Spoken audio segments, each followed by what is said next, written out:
उद्धर्तुं धरणीतले निजबले नैव स्वकीयाञ्जनान्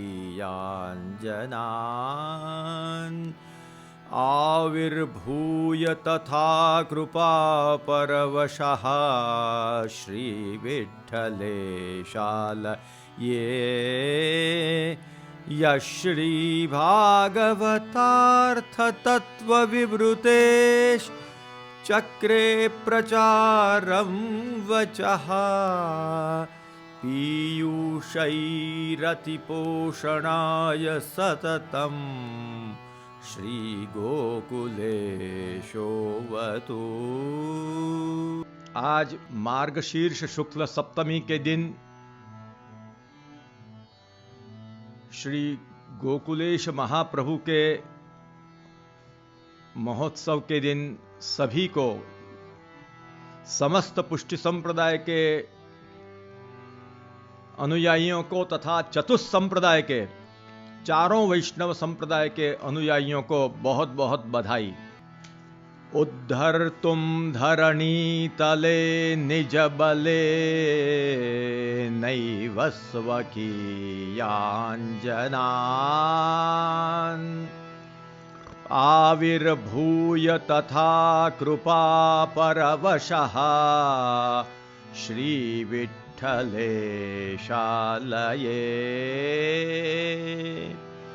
यश्रीभागवतार्थतत्त्वविवृतेश् चक्रे प्रचारं वचः पीयूषैः रतिपोषणाय सततं श्रीगोकुलेशोऽवतु। ताताज्ञैकपरः पराशयविदां वर्यः परानन्ददो माला येन सुरक्षिता निजमहायत्नेन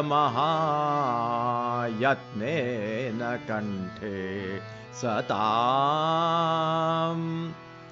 धर्मो येन विवर्धितः पितृपदा चारप्रचारैः सदा सश्री गोकुलनायकः करुणया भूयाद्वशे सेविनां भूयाद्वशे सेविनां भूयाद्वशे सेविनां।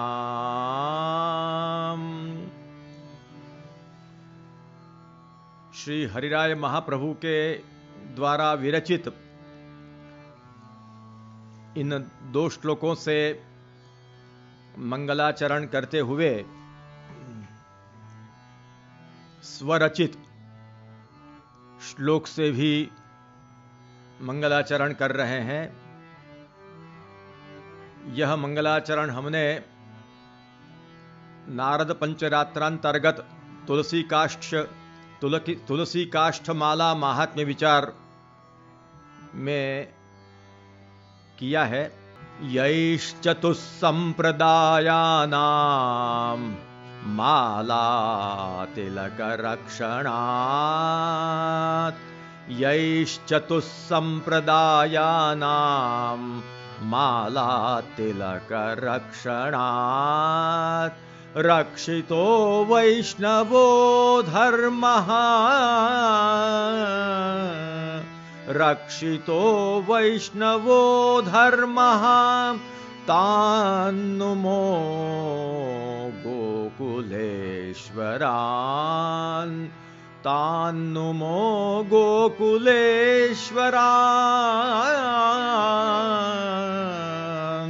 तान्नुमो गोकुलेश्वरान्।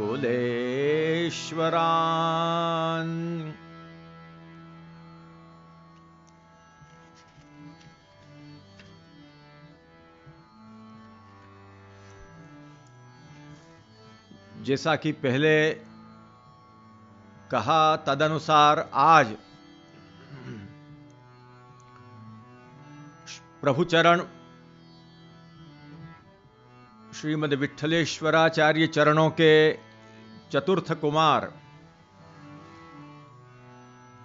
श्री गोकुलेश महाप्रभु का प्राकट्योत्सव दिन है। आप श्री का प्राकट्य विक्रम संवत 1608 में आज के दिन यानी कि मार्गशीर्ष शुक्ल सप्तमी के दिन अड़ेल में हुआ। आप श्री के प्राकट्य के संबंध में वैष्णवों की वार्ता में उल्लेख प्राप्त होता है। 84 वैष्णवों की वार्ता में कृष्णादासी जी की वार्ता में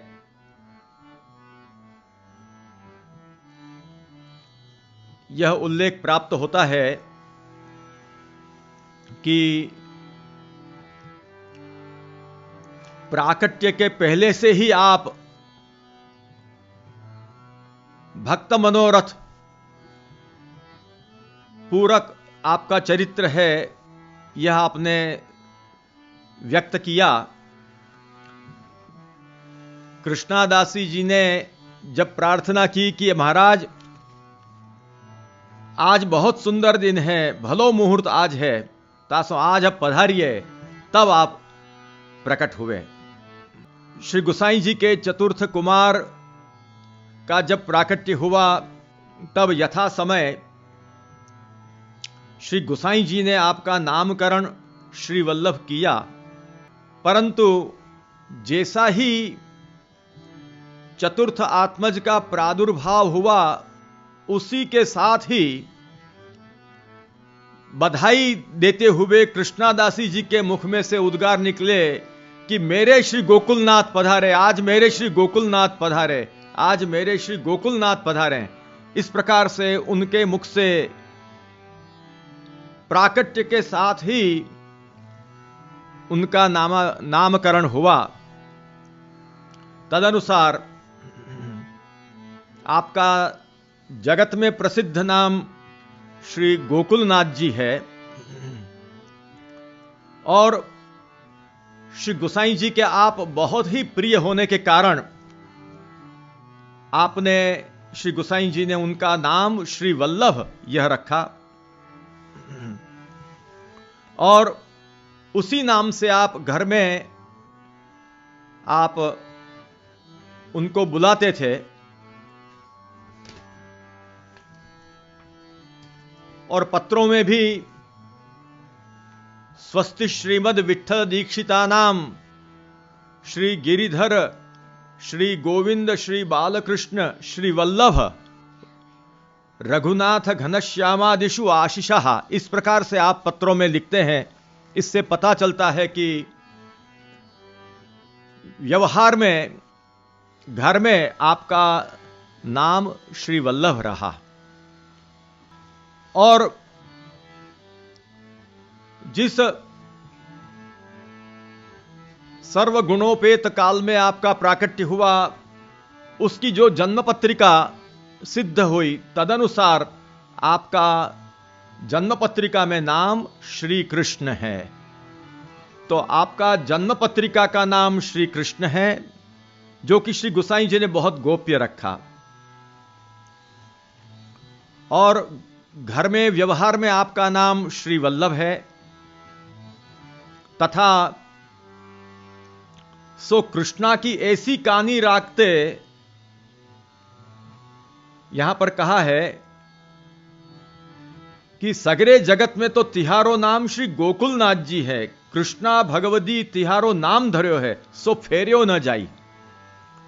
श्री कृष्णादासी बहुत छोटी, अत्यंत छोटी उम्र में 5 साल से भी करीब छोटी उम्र में नदी के प्रवाह में बहकर श्री महाप्रभु जी के सन्मुख जल प्रवाह में दिखी। श्री महाप्रभु जी ने आज्ञा करके उसको कृष्णदास आदि के द्वारा वहां से उठवा लिया और फिर आखिर में परवर्ती काल में वे कृष्णादासी जी श्री गोसाई जी के यहाँ पर रहे और श्री रुक्मिणी बहू जी की सेवा में आप हमेशा तत्पर रहते थे। तो श्री महाप्रभु जी के सेवक होने के कारण श्रीमद प्रभु चरण श्री महाप्रभु जी के सेवकों की इतनी आप कानी रखते थे कि आपने श्री वल्लभ नाम रखा, फिर भी कृष्णा दासी जी के द्वारा जो नामकरण हुआ वही नाम आपने जगत में प्रकट किया उनका। इसलिए आप श्री गोकुलनाथ जी इस नाम से जगत में प्रसिद्ध हैं। वार्ता प्रसंग में ऐसा भी आता है कि जब घनश्याम जी का प्राकट्य हुआ, श्री घनश्याम जी का सप्तम आत्मज का प्राकट्य हुआ, तब नामकरण के समय वार्ता में ऐसा आता है कि तब नामकरण समय श्री घनश्याम जी को जन्म भयो, तब नामकरण समय श्री वल्लभ जी ने कही जो इनको नाम श्री गोकुलनाथ जी धरो। तब श्री गुसाई जी कही यह नाम तो तिहारो ही है, घर में वल्लभ कहत हैं और सगरे जगत में तो तिहारो नाम श्री गोकुलनाथ जी है। कृष्णा भगवती तिहारो नाम धर्यो सो फेर्यो न जाई। इस प्रकार से भक्तों का अनुरोध रखते हुए आपने श्री चतुर्थ आत्मज का नाम जगत में श्री गोकुलनाथ जी के रूप में प्रसिद्ध किया और घर में व्यवहार में आपने श्री वल्लभ नाम से भले व्यवहार किया, परंतु जगत में तो आप श्री गोकुलनाथ के नाम से ही प्रसिद्ध हुए। इसीलिए जब आपने माला तिलक की रक्षा की और माला तिलक रक्षण विजयोत्सव जब मनाया गया, तब आपका जय जयकार हुआ और लोगों के मुख में से ऐसी उक्तियां स्रवित होने लगी, श्री गोकुलनाथ बड़े महाराज, तिलक माल की राखी लाज, पृथ्वीपति को परचो दियो, भक्त मनोरथ पूर्ण कियो। तो श्री गोकुलनाथ बड़े महाराज, इस प्रकार से जगत में आप प्रसिद्ध हुए। श्रीमद् वल्लभाख्यान में गोपालदास जी नवमाख्यान में श्री गोकुलनाथ जी का वर्णन करते हुए बहुत सुंदर वर्णन करते हैं।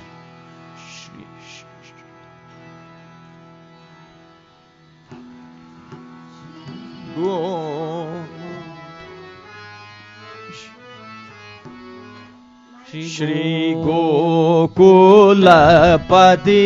अति गुण निधि, तात तणो प्रतिबिंब रे रसना। श्री गोकुलपति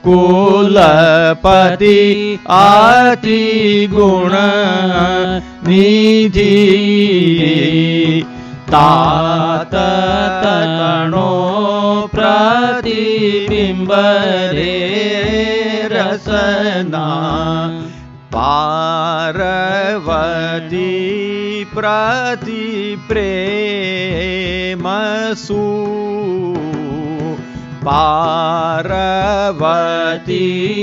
पति प्रेम सूरे। शोभा सकल कुटुंब रे रसना। शोभा सकल कुटुंब रे रसना।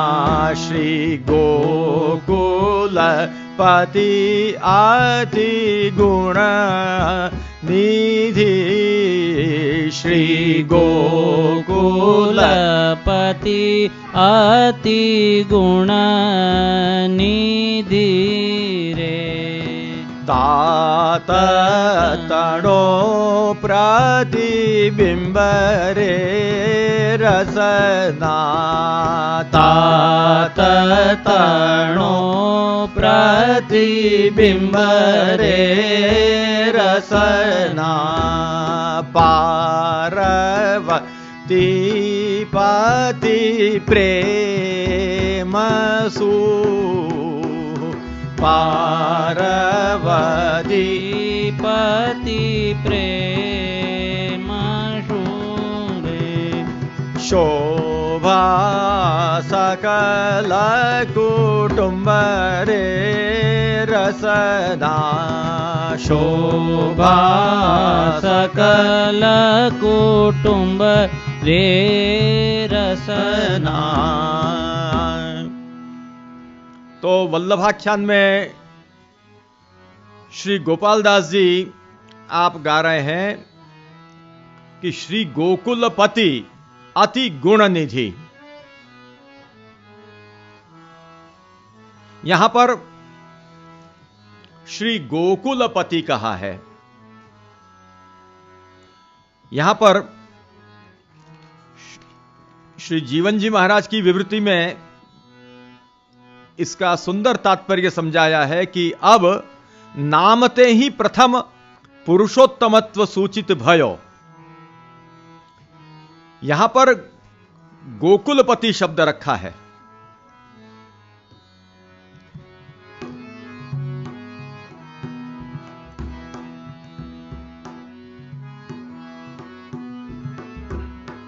यहां पर श्री गोसाई जी द्वारा जो नामकरण किया गया है वो भी शब्द रख सकते थे। श्री वल्लभ अति गुण निधि या श्री कृष्ण अति गुण निधि पत्रिका में जो नाम है, पर वो न रख करके श्री गोकुलपति कह रहे हैं। इससे यह सूचित किया जा रहा है कि गोकुल जो संपूर्ण निस्साधन था, गोकुल जो संपूर्ण निस्साधन था, उसके पति हैं। गोकुल के जन जो संपूर्ण निस्साधन थे, जैसा कि कहा है, तेनाधीत श्रुति गणाः नोपासित महत्तमाः अव्रता तप्त तपसः। तो यहां पर तेनाधीत श्रुति गणाः नोपासित महत्तमाः अव्रताः अतप्त तपसः सत्संगान माम उपागताः। यहां संग भगवान का ही है।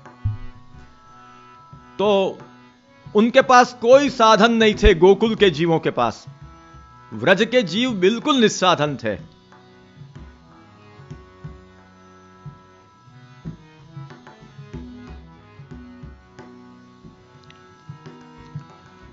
उनके साधन भी भगवान थे और उनके फल भी भगवान थे।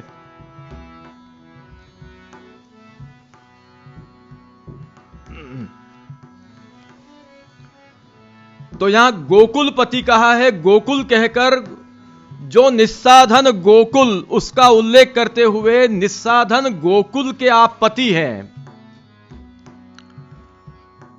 यह पुरुषोत्तम को धर्म ही है। यह पुरुषोत्तम का धर्म सूचित कर रहे हैं कि निस्साधन जीवों का उद्धार करना यह पुरुषोत्तम का धर्म है।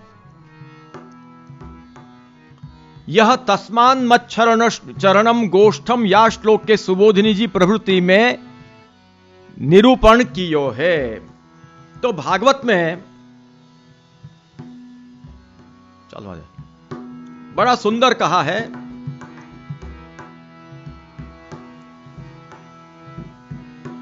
अन्याप्रुतं निशि शयानम् अतिश्रमेण लोकं विकुण्ठम् उपनेष्यति गोकुलं स्म उपनेष्यति गोकुलं स्म। यहां क्या कहा है कि अन्याप्रुतम निशिशयानम अतिश्रमेण, दिन में तो वो ब्रजवासी जन, गोकुल के जो जन थे, वो अपने कार्य में व्यस्त रहते थे और इतने कार्य में थक जाते थे कि निशि अतिश्रमेण शयानम गोकुलम, ऐसे गोकुल को अपने विकुंठ लोकम उपनेश्यति, ऐसे गोकुल को भी भगवान अपने आनंद का दान करेंगे, माने कि कर रहे हैं, किया। तो अन्यापृतम निशिशयानम अतिश्रमेण शब्द से यह सूचित होता है कि उनके पास कोई साधन नहीं थे, उनके पास साधन करने का ज्ञान भी नहीं था, साधन करने का समय नहीं था, बिल्कुल निस्साधन थे गोकुल के जन। प्रभु ने उनको स्वयं अपने मानकर उनका उद्धार किया। यही पुरुषोत्तम का असाधारण धर्म है। भक्तोद्धारकत्व, सर्वोद्धारकत्व, भक्तोद्धारकत्व जो है उनका, यही उनका पुरुषोत्तम का असाधारण धर्म है, निस्साधन भक्तोद्धारकत्व। तो यहां पर श्री गोकुलपति कहा, श्री चतुर्थ आत्मज के लिए श्री गोकुलपति कहा। इससे यह सिद्ध होता है कि आप निस्साधन जीवों का उद्धार करने वाले हैं।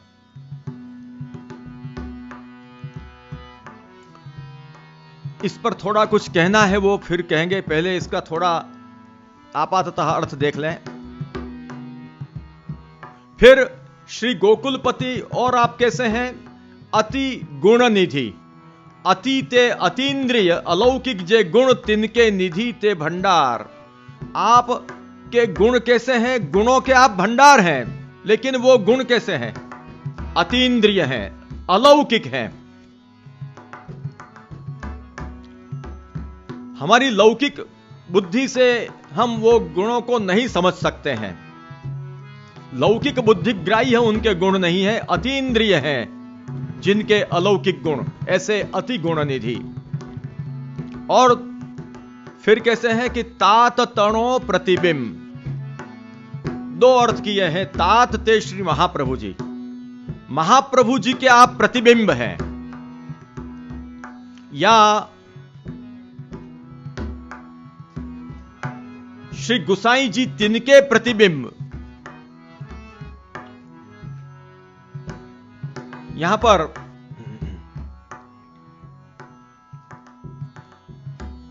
जो प्रथम व्याख्या की है, तात तणो प्रतिबिंब, तात शब्द का अर्थ श्री महाप्रभु जी किया। श्री महाप्रभु जी ऐसा अर्थ कैसे निकलता है? तात तणो प्रतिबिंब, गोकुलनाथ जी के तात माने पिता कौन है? श्री गुसाई जी, तो गुसाई जी के प्रतिबिंब है, यह अर्थ तो बैठ जाता है। परंतु तात शब्द से श्री वल्लभ महाप्रभु के भी आप प्रतिबिंब हैं, यह प्रथम अर्थ कैसे निकला? तो इस तरह से निकला।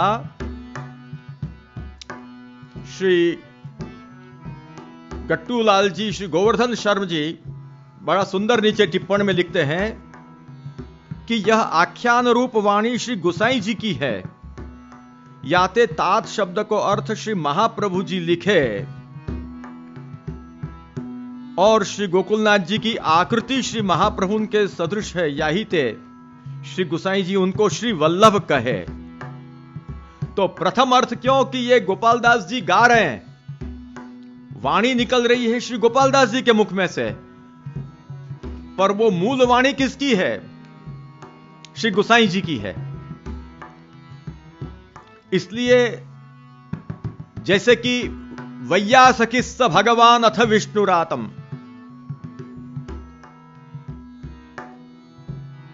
वैयासकिस्स भगवान, यहां पर उनके हृदय में, शुकदेव जी के हृदय में भगवान ने विराज कर दशम स्कंध प्रकट किया। उसी प्रकार श्री गोपाल दास जी के हृदय में विराज कर यह वाणी श्री गुसाई जी की ही प्रकट हो रही है। तो गुसाई जी के तात कौन है? श्री महाप्रभु जी हैं। इस रूप में तात शब्द से पहले श्री वल्लभ शब्द लिया, वल्लभ के प्रतिबिंब है। और अब गुसाई जी गोकुलनाथ जी के अनुरोध से तात तणो प्रतिबिंब माने श्री गुसाई जी के आप प्रतिबिंब हैं। यहां पर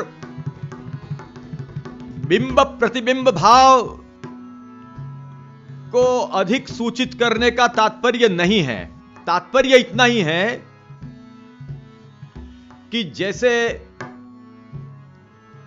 बिंब में जो कोई धर्म होते हैं वो सब के सब धर्म दर्पण में दिखते हैं।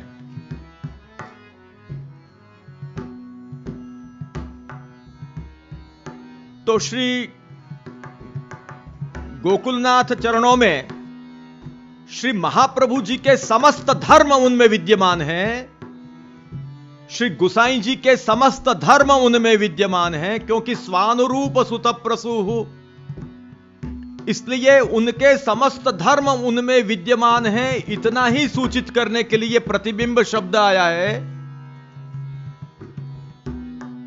बिंब प्रतिबिंब भाव को ज्यादा अंग्रेजी शब्द नहीं बोलना है, हाईलाइट के लिए कौन सा शब्द है, ज्यादा यहां पर प्रकाशित नहीं करना है।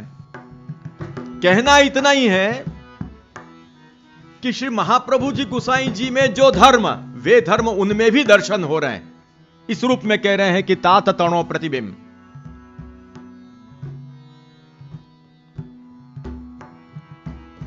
और फिर कहते हैं पार्वती पति प्रेमसु। तो यहां पर कह रहे हैं कि पार्वती जी के आप पति हैं। और फिर कैसे हैं कि प्रेमसु, सूद रस्व लिखा है मुद्रित में, लेकिन व्याख्या को देखने से पता चलता है कि यहां पर सु शब्द दीर्घ स्वीकृत किया गया है। माने संस्कृत के हिसाब से प्रेमसुहु। व्याख्या करते हैं कि प्रेम जो भक्ति ताके सु ते उत्पन्न करिवे वारे, माने प्रेम प्रसूहु, प्रेमसुहु, प्रेम को माने भक्ति को उत्पन्न करने वाले, अपने कृपा कटाक्ष से ही भक्तों के हृदय में भक्ति उत्पन्न करने वाले। फिर कैसे हैं? शोभा सकल कुटुंब रे रसना, शोभा सकल कुटुंब रे रसना, सकल कुटुंब रे रसना, शोभा सकल कुटुंब रे रसना। तो आप सकल कुटुंब की शोभा स्वरूप हैं। सकल कुटुंब आपसे शोभायमान हो रहा है।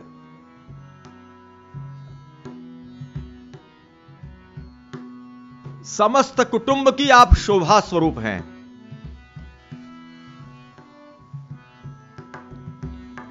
यहां पर सामान्य अर्थ तो यह है कि कुटुंब माने जो अपने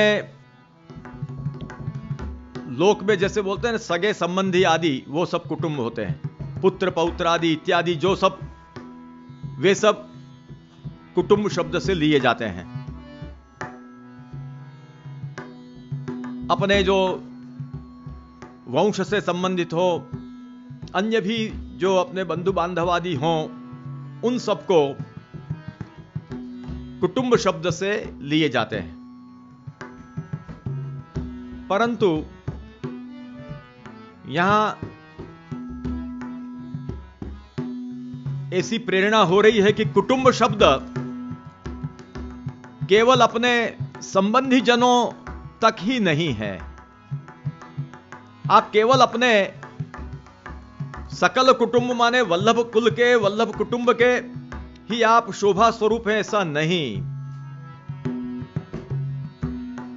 आप समस्त वैष्णव जनों की शोभा स्वरूप है, क्योंकि समस्त वैष्णव जन आपका कुटुंब है। समस्त पुष्टि मार्गीय वैष्णव जन रूप आपका कुटुंब, उनकी आप शोभा स्वरूप हैं।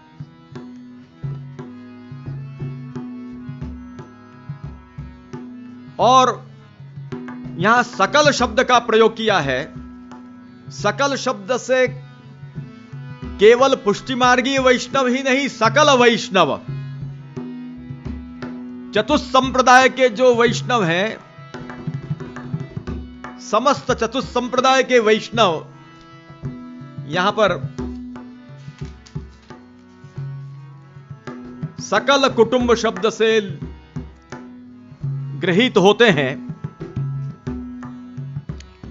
क्योंकि जब आपने माला तिलक की रक्षा की, उस प्रसंग को यदि याद किया जाए तो यदि श्री गोकुलेश महाप्रभु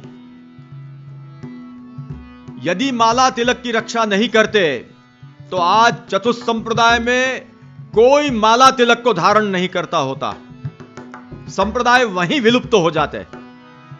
आज जो चतुस्संप्रदाय का जो अस्तित्व दिखता है वो केवल और केवल श्री गोकुलेश महाप्रभु के अनुग्रह से। इसलिए सकल कुटुंब माने सकल वैष्णव कुटुंब की शोभा, चतुस्संप्रदाय के जो वैष्णव वे सभी सकल वैष्णव रूप जो कुटुंब, उनकी आप शोभा रूप हैं। इसलिए ही इस दास ने भी माला तिलक के विवेचन के प्रारंभ में उनकी स्तुति की।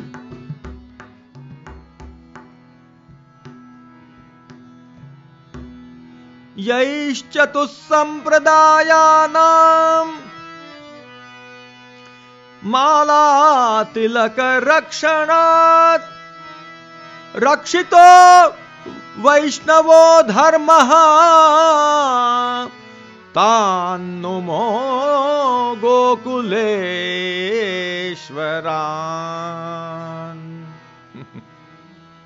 ये ऊंचाई होना चाहिए, इसका उद्घोष ऊंचा ही होना चाहिए कि चारों संप्रदाय के लोग तक यह आवाज जाए, चारों संप्रदाय के लोग प्रफुल्लित हों। जिन्होंने चतुस्संप्रदाय की माला तिलक का रक्षण करके वैष्णव धर्म की रक्षा की, ऐसे श्री गोकुलेश्वर श्री गोकुलनाथ चरणों की हम स्तुति करते हैं।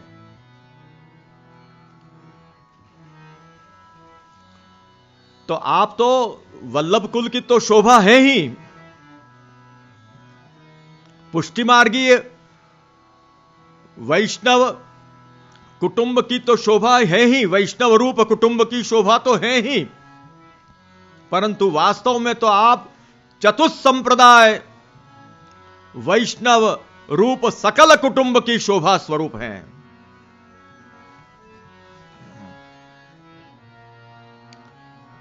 यहां पर जिस समय श्री गोपाल दास जी के मुख से इसका गान हो रहा है, उस समय माला तिलक का प्रसंग तो अभी हुआ ही नहीं है,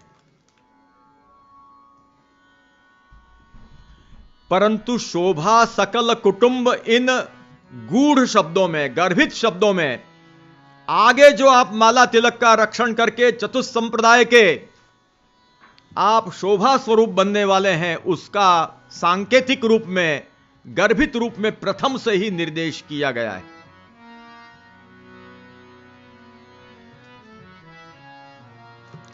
परंतु यहां प्रश्न होता है कि बहुत सुंदर बात है कि केवल वल्लभ कुल रूप कुटुंब के या वल्लभीय वैष्णव जन रूप कुटुंब के ही आप शोभा नहीं, सकल चतुस्संप्रदाय के जो वैष्णव रूप जो कुटुंब हैं उनकी भी शोभा रूप है। बहुत सुंदर और यथार्थ अर्थ है, संगत अर्थ है, परंतु समझ में नहीं आता है कि कुटुंब शब्द से तो केवल जो अपने सगे संबंधी होते हैं, बंधु बांधव होते हैं, उनको ही लिए जाते हैं।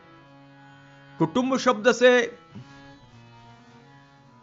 वैष्णव रूप कुटुंब भी लिया, पुष्टि मार्गी वैष्णव रूप और चतुस्संप्रदाय के वैष्णव रूप कुटुंब भी ले रहे हो, यह कैसे?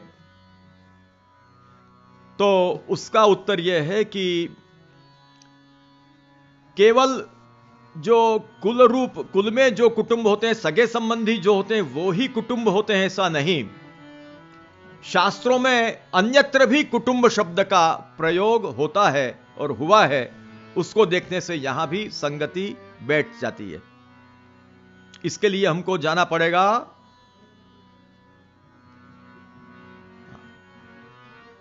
उसके लिए हमें जाना पड़ेगा सबसे पहले तो श्रीमद् भागवत में, भागवत के प्रथम स्कंध के भीष्म स्तुति के प्रसंग में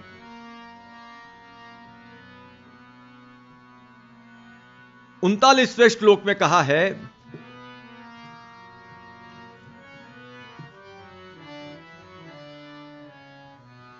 विजय रथ कुटुंब आततोत्रे धृत हय रश्मिनि तच्छ्रिये क्षणीये।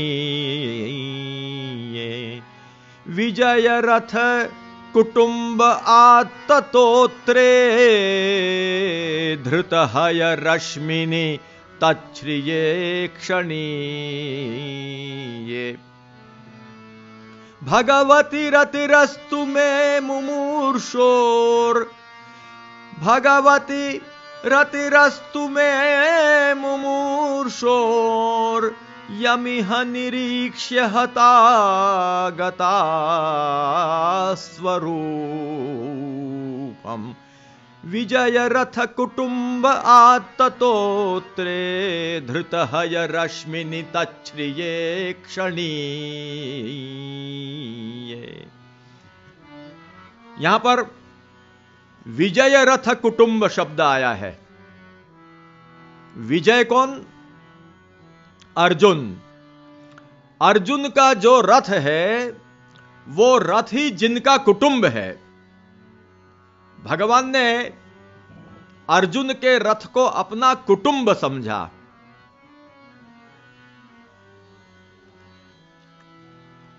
क्योंकि जो पाल्य होते हैं वो हमारे कुटुंबी होते हैं। कुटुंब हमेशा पाल्य होता है, तो पाल्य होने के कारण यहां पर कुटुंब शब्द का प्रयोग किया है। भगवान के दृष्टि में अर्जुनस्य रथः सर्वथा परिपाल्यः। श्री महाप्रभु जी सुबोधिनी जी में आज्ञा करते हैं वहां की कि अर्जुनस्य रथः सर्वथा परिपाल्यः। अर्जुन के रथ की तो सर्वथा रक्षा करनी है। अतएव तस्य रथः कुटुंबम यस्य। अर्जुन का रथ है कुटुंब जिनका। कौन का? भगवान का। क्योंकि लोक में भी जैसे हमारे सगे संबंधी वो पाल्य होते हैं, अतएव वे कुटुंब के रूप में कहलाते हैं, उसी प्रकार से भगवान के लिए आज यहां पर महाभारत के युद्ध में अर्जुन का रथ सर्वथा परिपाल्य है। इसीलिए अर्जुन का रथ जो है वो भगवान के लिए कुटुंब है। अर्जुन का रथ जिनके लिए परिपाल्य होने से कुटुंब रूप है, ऐसे भगवान।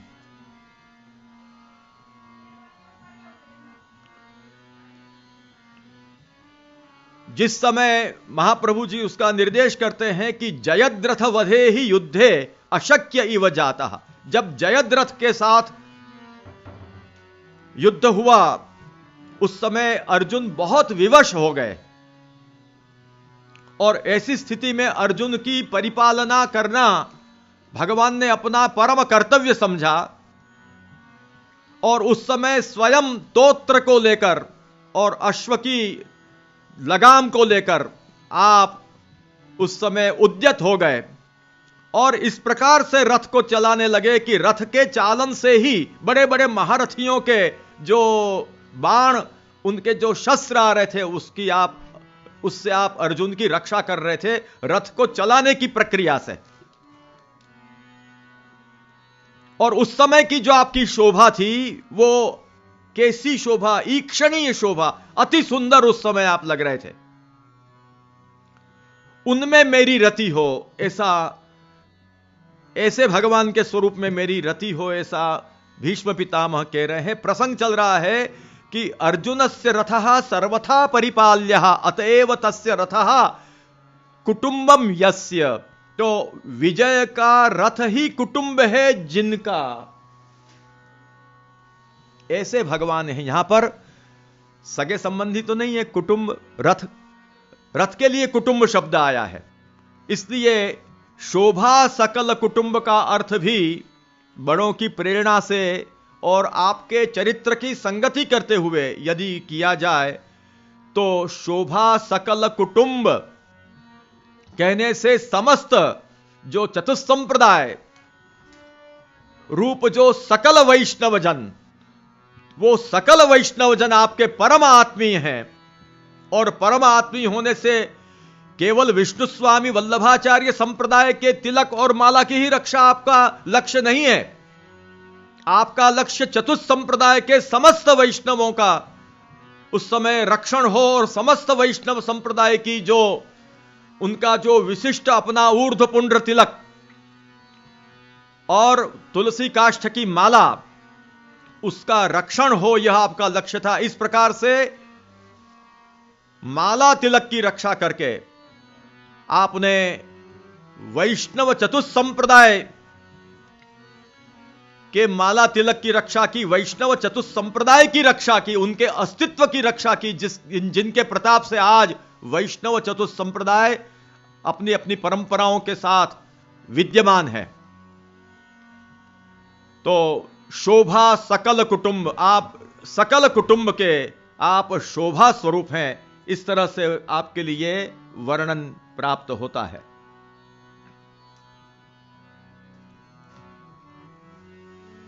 अब हमने जैसे कि पहले संकेत किया था तदनुसार गोकुलपति ये जो नाम आया और उससे आप निस्साधनों के पति हैं, निस्साधन जीवों के पति हैं। यह जो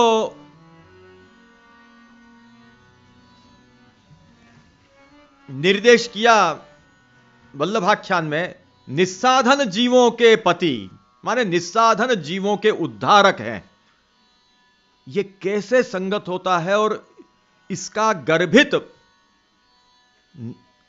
गर्भित निरूपण स्वयं श्री गोकुलेश प्रभु ने भी अपनी वाणी में किया है, गर्भित रूप से। यह भी थोड़ा देखेंगे, दर्शन करेंगे तो बहुत आनंद होगा। आपने संन्यास निर्णय पर व्याख्या लिखी है श्री महाप्रभु जी के संन्यास निर्णय ग्रंथ के ऊपर। उसमें आप तात चरणों को वंदन करते हैं, श्री गोसाई जी को वंदन करते हैं। नमामि तात चरणान स्वीयानां सर्वकामदान। नमामि तात चरणान स्वीयानां सर्वकामदान। यत्कृतस्वाभिधानार्थः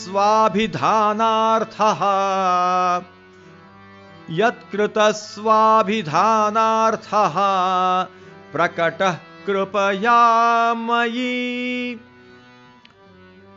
यत्कृतस्वाभिधानार्थः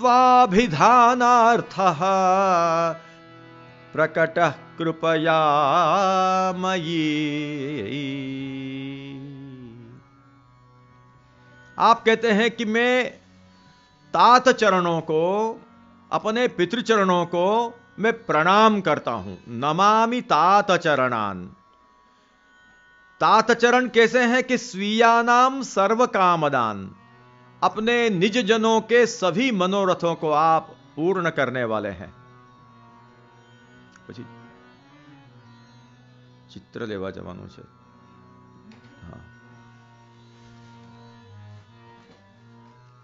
स्वीयानाम सर्व कामदान। और फिर कैसे हैं कि यत् कृतः स्वाभिधानार्थ प्रकटः कृपयामयि। आप कहते हैं कि जिन्होंने अपने नाम का अर्थ मेरे विषय में प्रकट किया, अपने नाम का अर्थ मेरे विषय में प्रकट किया। यहां पर प्रथम अर्थ तो यह है जो आप दैन्य भाव अपना प्रकट करते हुए बता रहे हैं कि तात चरणों का नाम क्या है? श्री विट्ठल। ये श्री विट्ठल आपका नाम है। विट्ठल नाम का अर्थ क्या है? तो विदा माने ज्ञानेन, ठान माने शून्यान, लाति माने अनुगृह्णाति इति विट्ठलः। जो ज्ञान से शून्य है, अर्थात जो निस्साधन है। ज्ञान तो उपलक्षण है, परंतु ज्ञान से शून्य माने और भी सर्व साधनों से जो शून्य है, ज्ञानादि साधनों से जो शून्य है, रहित है, अर्थात जो निस्साधन है, जिनके पास कोई साधन नहीं है, उनका भी जो लाति माने उनका भी जो उद्धार करते हैं, उनको क्या कहते हैं? विट्ठल। यह विट्ठल शब्द का अर्थ है। अभिधान नाम का अर्थ क्या है? श्री विट्ठल नाम का अर्थ क्या है? निस्साधन जीवों का भी उद्धार करने वाले जो हों, उनको विट्ठल कहते हैं। श्री गोकुलेश महाप्रभु कह रहे हैं कि अपने नाम का अर्थ जिन्होंने मेरे विषय में कृपा करके प्रकट किया, अर्थात विट्ठल शब्द का अर्थ क्या है? निस्साधन जीवों का उद्धार करने वाले। ये मेरे विषय में यह अर्थ प्रकट किया, अर्थात मेरे में कोई साधन नहीं है, फिर भी मेरा उद्धार किया, मुझे मेरा स्वीकार किया, मेरा अंगीकार किया, मुझे अपना माना और मेरा उद्धार किया। मेरे में कोई साधन, ज्ञानादि कोई साधन नहीं है, फिर भी कृपा करके मुझे उद्धार किया। और इस प्रकार से तात चरणों ने अपने नाम का अर्थ मेरे विषय में प्रकट किया। ऐसे तात चरणों को मैं मेरे वंदन है। ये एक अर्थ है। और दूसरा उसमें से गर्भित अर्थ और प्रकट मानो तो प्रकट अर्थ, उसमें से एक ये भी निकलता है कि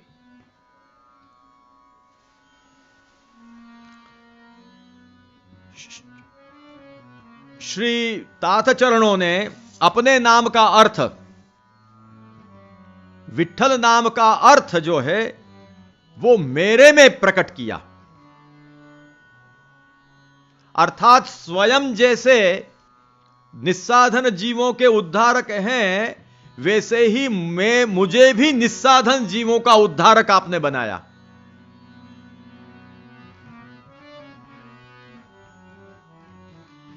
श्री विट्ठलेश प्रभु चरणों ने, श्री गोकुलेश प्रभु कह रहे हैं कि कृपा करके अपने नाम का अर्थ मेरे में प्रकट किया, अर्थात ज्ञान रहित जीवों का स्वीकार करके जो उद्धार करने का कार्य वो करते हैं, वैसे ही मैं भी, उन्होंने वो अर्थ मेरे में प्रकट किया है, इसलिए मैं भी निस्साधन जीवों का उद्धार करूंगा। यह अर्थ इसमें से निकलता है। आप स्वयं यह कह रहे हैं कि जैसे श्री गोसाई जी निस्साधन जीव के उद्धारक हैं, निस्साधन जीवोद्धारकत्व रूप धर्म श्री गोसाई जी ने मुझ में भी प्रकट किया है, अर्थात मुझे भी श्री विट्ठल ही बनाए हैं। मैं भी उनकी कृपा से मुझे भी श्री विट्ठल ही बनाया है। जिन्होंने मुझे भी श्री विट्ठल बनाया है, अर्थात निस्साधन जीवों का उद्धारक बनाया है, ऐसे तात चरणों को प्रणाम। ऐसा कहकर के इसमें आपने बहुत ही सांकेतिक रूप से अपने स्वरूप का सामर्थ्य भी द्योतित किया है,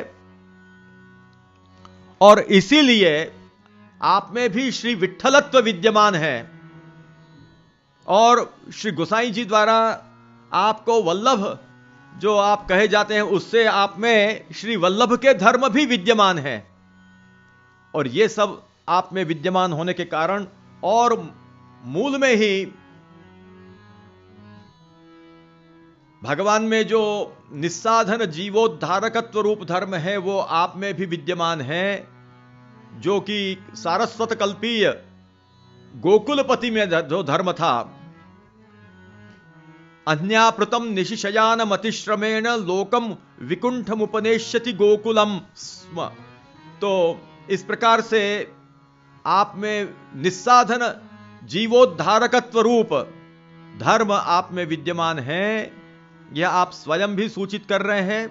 और यह बात श्री वल्लभाख्यान में भी श्री गोकुलपति शब्द से सूचित की गई है। श्री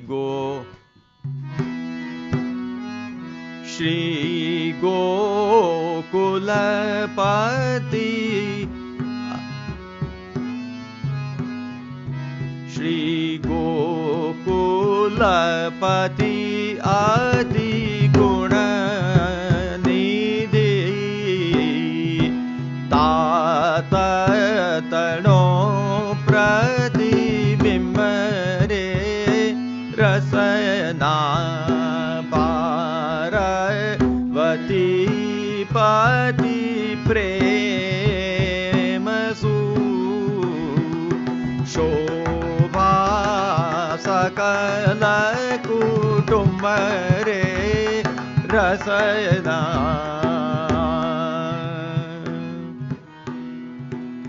तो इस प्रकार कुटुंब शब्द अब समझ में आ गया होगा और श्री गोकुलपति शब्द भी अब हमें समझ में अच्छी तरह से आ रहा है। श्री गोकुलेश प्रभुचरण आप श्री हरिराय प्रभु चरणों के आप ब्रह्म संबंध दाता गुरु रहे हैं। आपने श्री गोकुलेशाष्टकम और श्री गोकुलेशाष्टोत्तरशत नामावली आदि ग्रंथ भी प्रकट किए हैं।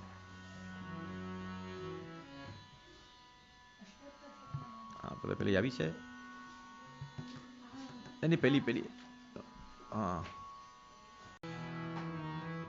तो इस प्रकार से अपने संबंधी जनों में ही कुटुंब शब्द का प्रयोग होता है ऐसा नहीं, इस प्रकार से और प्रकार से भी कुटुंब शब्द का प्रयोग होता है। अतएव वसुधैव कुटुंबकम इत्यादि प्रयोग भी देखने को मिलते हैं।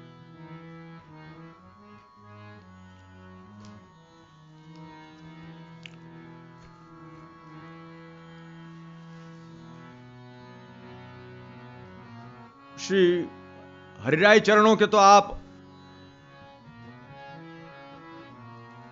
ब्रह्म संबंध दाता गुरु रहे, तो आपने श्री गोकुलेश अष्टोत्तरशत नामावली नामक ग्रंथ की भी रचना की है।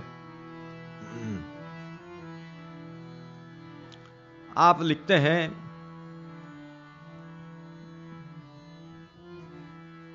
श्री गोकुलेशाय नमः, श्री रुक्मिणी नंदनाय नमः, श्री गिरिधर प्रियाय नमः, श्री गोविंद मनोरंजनाय नमः, श्री बालकृष्णानुजाय नमः, श्री गोकुलनाथाय नमः, श्री रघुनाथाग्रजाय नमः, श्री यदुनाथ प्रीतिकर्त्रे नमः, श्री घनश्याम पोषकाय नमः, श्री पार्वती प्राणपतये नमः, श्री विठ्ठलराय जनकाय नमः, श्री गोवर्धनेशलालिताय नमः, श्री व्रजपति लाड़कर्त्रे नमः। तो श्री हरिराय महाप्रभु ने श्री गोकुलेश अष्टोत्तरशत नामावली प्रकट की है। अलग अलग मुद्रित पुस्तकों में कुछ पाठ भेद है, लेकिन यह पाठ बहुत सुंदर लगा प्रारंभ का। श्री गोकुलेशाय नमः। श्री वल्लभाय नमः। श्री कृष्णाय नमः। श्री विठ्ठलेशात्मजाय नमः। श्री रुक्मिणीनन्दनाय नमः। श्री गिरिधरप्रियाय नमः। श्री गोविन्दमनोरञ्जनाय नमः। श्री बालकृष्णानुजाय नमः। श्री गोकुलनाथाय नमः। श्री रघुनाथाग्रजाय नमः। श्री यदुनाथप्रीतिकर्त्रे नमः। श्री घनश्यामपोषकाय नमः। श्री पार्वती प्राणपतये नमः। श्री विठ्ठलराय जनकाय नमः। श्री गोवर्धनेशलालिताय नमः। श्री व्रजपतिलाडकर्त्रे नमः। धर्मस्थापकाय नमः इत्यादि रूप से बहुत सुंदर वर्णन है, जिसमें पहले आप कह रहे हैं कि श्री गोकुलेशाय नमः, श्री गोकुले के ईश को नमस्कार। श्री वल्लभाय नमः, श्री वल्लभ को नमस्कार नमन।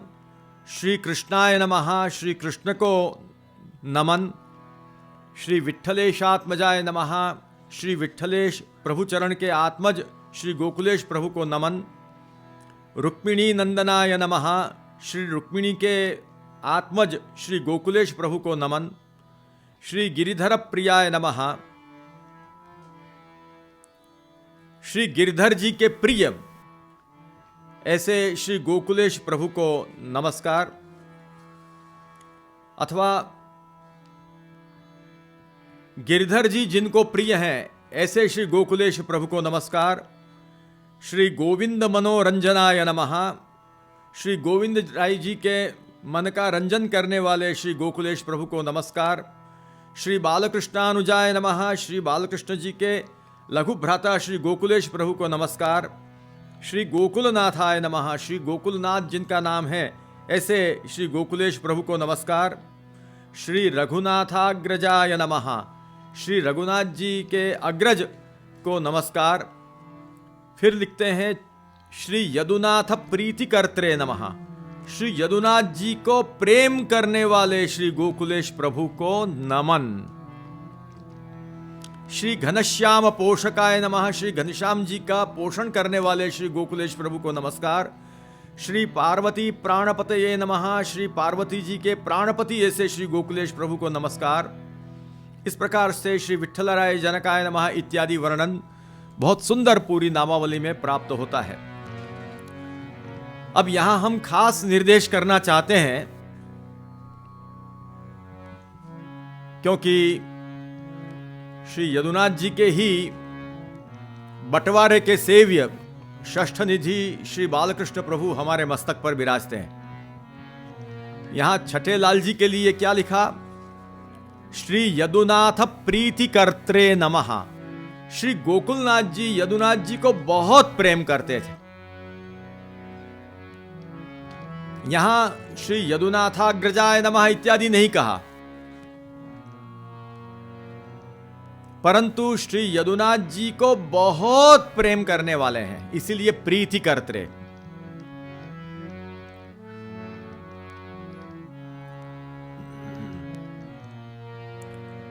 यद्यपि यहां अति शब्द नहीं रखा है, परंतु श्री गोकुलेश प्रभु का जिस प्रकार का प्रेम श्री यदुनाथ जी के प्रति देखा होगा श्री हरिराय जी ने, ये पूरी नामावली श्री गोकुलेश प्रभु के चरित्र का पूरा दर्शन करके अनुभव करके आपने प्रकट की है। तो उसमें जो प्रीति श्री गोकुलनाथ जी का जो स्वरूप है वो सामान्य प्रीति करें ये हो ही नहीं सकता है। आपकी प्रीति अति प्रीति ही हो सकती है। इसलिए श्री यदुनाथ प्रीति कर्त्रे नमः, श्री यदुनाथ जी को प्रेम करने वाले ऐसे श्री गोकुलेश प्रभु को नमन। श्री घनश्याम जी का पोषण करने वाले श्री यदुनाथ जी को नमन। इस प्रकार से वर्णन किया है। हमारे यहां पर श्री बालकृष्ण प्रभु की जो सेवा प्रणाली है उसमें भी आज विशिष्ट श्रृंगार होता है। विशिष्ट सामग्री गोपाल वल्लभ के रूप में आरोपते हैं।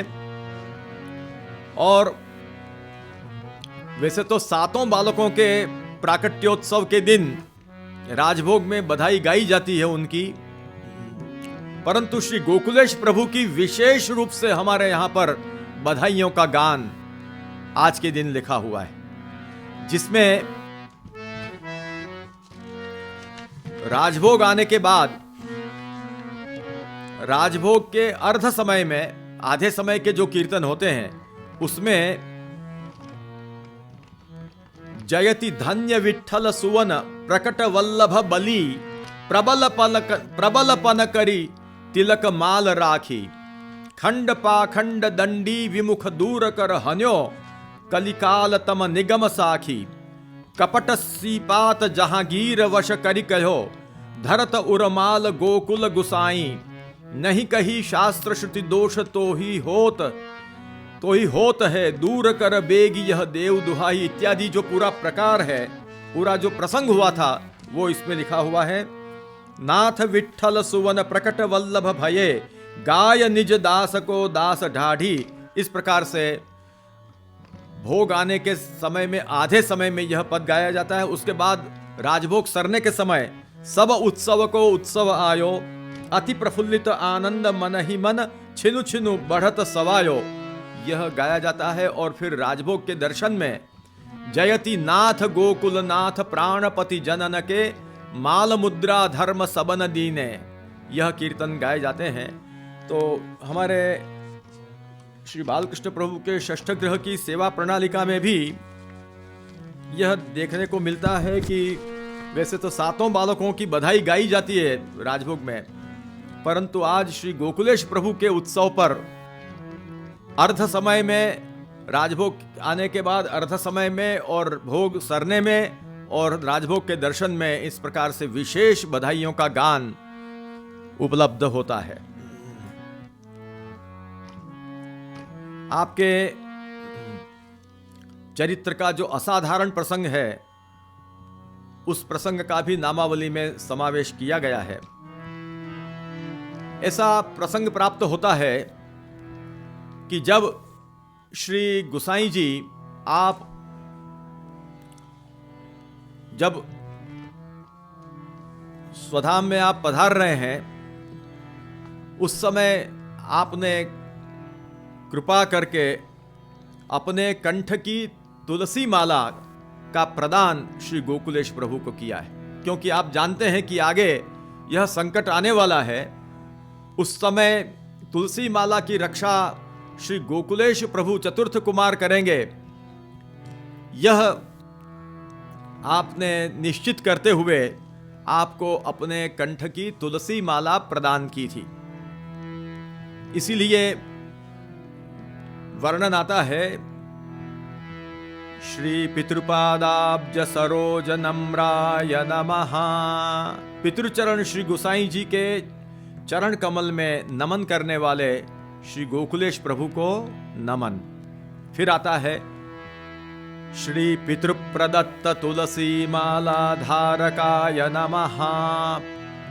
पितृचरण के द्वारा प्रदत्त जो तुलसी माला वो आपने श्रीकंठ में धारण की हुई है। ऊर्ध्वपुंड्र धारकाय नमः। आपका यह जो नाम है कि ऊर्ध्वपुंड्र धारण करने वाले तो सभी हैं, तात्पर्य यह है कि ऊर्ध्वपुंड्र की रक्षा करते हुए, प्रतिज्ञा पूर्वक रक्षा करते हुए ऊर्ध्वपुंड्र का धारण करने वाले श्री गोकुलेश प्रभु को नमन। ऊर्ध्वपुंड्र धारकाय नमः। षण्णवति मुद्रांकित विग्रहाय नमः। 96 मुद्रा से अंकित आपका श्री विग्रह है, ऐसे श्री गोकुलेश प्रभु को नमन है। भव्य मूर्तये नमः। नामावली थोड़ी पढ़ते हैं। आकर्णनेत्राय नमः, कर्णशोभितकुण्डलाय नमः, श्रीहस्ते जटितकङ्कणधारकाय नमः, अङ्गुलिषु सुमणिजटितमुद्रिकाधारिणे नमः, श्रीकण्ठे मुक्तामालविराजिताय नमः, कृष्णादासी प्रियाय नमः। कृष्णादासी क्या बहुत प्रिय, अत्यंत मातृवत, उनको जैसा श्री रुक्मिणी जी को अपने मातृचरण को जैसा वात्सल्य सुख प्रदान किया, वैसा ही कृष्णादासी जी को भी आपने प्रदान किया। निज जन्मोत्सव कर्त्रे नमः, स्वजन हित मंगला चरित्राय नमः, व्रज मंगलदायकाय नमः इत्यादि बहुत से नाम हैं। और उन नामों में फिर आगे चलकर त्रिवार संध्या वंदिने नमः, अग्निहोत्रादि कर्म कर्त्रे नमः, कर्म मार्ग प्रवर्तकाय नमः, भक्ति मार्ग तात्पर्याय नमः। आप श्री महाप्रभु जी के सिद्धांतानुसार आप अग्निहोत्रादि कर्म कर रहे हैं और कर्म मार्ग का प्रवर्तन भी कर रहे हैं, लेकिन तात्पर्य तो भक्ति मार्ग में है। फिर आगे वर्णन आता है, चिद्रूपमत खंडकाय नमः, चिद्रूपमत खंडनाय नमः, माला तिलक दृढ़स्थापकाय नमः, श्री ताताज्ञा परिपालकाय नमः, स्वधर्मपालकाय नमः, पृथ्वीश आज्ञोल्लंघनाय नमः, तत्समीपे काश्मीरगताय नमः, काश्मीर पावन कर्त्रे नमः, तदाज्ञया सोरमवास निर्धार कर्त्रे नमः, पुनर्गोकुलगताय नमः। इस प्रकार से आपके स्वरूप का भावन करते हुए श्री हरिराय महाप्रभु ने नामावली आपकी प्रकट की है। तो यदि श्री गोकुलेश महाप्रभु ने उस समय चिद्रूप के समय में, जहांगीर बादशाह के समय में माला तिलक की रक्षा नहीं की होती तो आज हमारा कोई का अस्तित्व नहीं होता। आज जो हम हैं उसका जो कोई श्रेय है तो वो श्री गोकुलेश प्रभु के चरणों में वो श्रेय सिद्ध है। इतिहास विदों के अनुसार ये जो माला तिलक का जो उपद्रव हुआ उसका बीजारोपण विक्रम संवत 1672 के दौरान हुआ और उज्जैन के पास यह चिद्रूप नाम का सन्यासी रहता था। उसका जहांगीर बादशाह से उसकी मुलाकात हुई और प्रसंग ऐसा आता है कि एक बार श्री गोकुलनाथ महाप्रभु के सेवक विसनगर के गोपाल पंड्या और मचिया व्यास कोई कार्यार्थ उज्जैन गए हुए थे और ये वैष्णव थे, तो उनके कंठ में तुलसी की माला शोभायमान हो रही थी, ललाट पर दिव्य तिलक देदीप्यमान हो रहा था। दैव योग से चिद्रूप की नजर उन पर पड़ी। वो वहां पर एक स्थान बनाकर रह रहा था और दोनों के गले में तुलसी की कंठी और तिलक देखकर उसके मन में बहुत ही दुर्भाव जगा। उसने मचिया व्यास जी को पूछा अहंकार से कि आप ब्राह्मण होकर तुलसी की माला तुम पहनते हो और ये तिलक करते हो। तुलसी की माला और तिलक नहीं करना चाहिए। और कुछ हीन शब्द तुलसी माला के विषय में, ऊर्ध्व पुंड्र तिलक के विषय में कुछ हीन शब्दों का प्रयोग किया और तुम ब्राह्मण नहीं हो इत्यादि कहकर हीन शब्दों का प्रयोग किया। तब उसके उत्तर में तत्काल मचिया व्यास जी आदि ने श्रीमद् भागवत का श्लोक उसको सुनाया।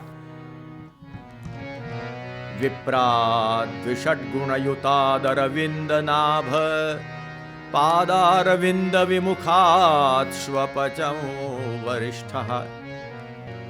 तो उस समय मचिया व्यास जी ने तत्काल भागवत का श्लोक चिद्रूप सन्यासी को सुनाया। विप्राद्विषड्गुणयुतादरविंद नाभ पादारविंद विमुखात् स्वपचं वरिष्ठं मन्ये तदर्पित मनोवचने हितार्थ प्राणं पुनाति सकुलं न तु भूरिमानः। शास्त्र में कहा है, भागवत शास्त्र में, कि 12 गुण युक्त ब्राह्मण हो, परंतु यदि वो भगवान श्री कृष्ण के चरणारविंद से विमुख हो तो भगवान के चरण कमलों को भजने वाला उससे तो चांडाल श्रेष्ठ है। ये प्रहलाद जी कहते हैं। तो ये उनको सुनाया, तब बहुत उसको मन में जलन हुई और उन्हीं दिनों में कुछ समय में जहांगीर बादशाह गुजरात जा रहा था और वहां से उसके पसार होने के समय चिद्रूप से बादशाह से उसकी मुलाकात हुई। चिद्रूप की बादशाह से मुलाकात हुई और उस समय कुछ अपना तंत्र मंत्र का प्रभाव उसने चिद्रूप को दिखाया और उससे वो प्रभावित हुआ। कुछ मांगो ये कहा। तब उस दुर्बुद्धि ने ये मांगा कि हम तो बड़े विरक्त सन्यासी हैं, हम तो ईश्वर के ध्यान में रहते हैं, परंतु एक धर्म की बात कहनी है जो तुम वचन दो मुझे। तब बादशाह से वचन लेकर कपट करके कहा कि भी ये कुछ लोग जो तुलसी की कंठी पहनते हैं गले में और मस्तक पर जो तिलक करते हैं वो बहुत ही अधर्म है और उसके कारण तुम्हारे राज्य में अधर्म होने के कारण बहुत तुम्हारे राज्य में वर्षा नहीं हो रही है और ये सब कष्ट हो रहा है, इसलिए प्रजा भी दुखी हो रही है। इसलिए तुम ऐसा फरमान करो कि कोई तुलसी की कंठी गले में ना पहने और मस्तक के ऊपर, ललाट के ऊपर ऊर्ध्वपुंड्र तिलक ना करे। बादशाह उसका कपट समझ नहीं सका या जो भी कुछ हो, परंतु उसने चिद्रूप के द्वारा इस प्रकार चढ़ाने के कारण उसने आदेश हुक्म फरमान करवाया कि कोई तुलसी की कंठी धारण न करे और तिलक धारण न करे। पूरे व्रजमंडल में हाहाकार हो गया, चतुष संप्रदाय में हाहाकार हो गया कि अब अपने धर्म का पालन कैसे करना। और यदि तुलसी की कंठी और तिलक का कोई तिलक धारण कोई करता है तो उसका मस्तक अलग हो जाएगा। उस समय बहुत भारी बड़ा उपद्रव हुआ, लोग बड़े ही त्रस्त हुए। तुलसी की कंठी बाजार में बिकना बंद हो गया, तुलसी की कंठियों की दुकानों को चिनवा दिया गया और अच्छे अच्छे स्वामी भी जहांगीर के इस हुक्म के कारण अत्यंत त्रस्त होकर कुछ लोगों ने तुलसी की कंठी निकाल दी, कुछ लोगों ने तुलसी की कंठी छिपा दी अंदर के अंदर, कोई अन्यत्र दौड़ने लगे। इस प्रकार से होने लगा। श्री गोकुलेश महाप्रभु ने जब देखा कि यह हो रहा है, तब आपने सबको कहा कि कोई डरो मत। चतुष संप्रदाय में आपने उद्घोष किया कि कोई भी हो, हम भगवान के शरणागत वैष्णव हैं, कोई भी डरो मत। मां भैष्ट, कोई डरो मत और अपने अपने धर्म का, स्वधर्म का पालन करो। और आपने उद्घोष करवाया कि चाहे सर अलग हो जाएगा परंतु तुलसी की कंठी और तिलक हमारा उतरेगा नहीं। आपने ये उद्घोष किया और बादशाह से भी आपने चर्चा की। आपने उसके लिए तो गोकुल का भी, जो गोकुल आपका सर्वस्व है, वो गोकुल का भी कुछ समय के लिए आपने वास अन्यत्र किया। सोरम जी पधार करके आपने निवास किया और उस दौरान अपने लाखों लोगों ने तुलसी की कंठी और तिलक के लिए अपने प्राण न्योछावर किए।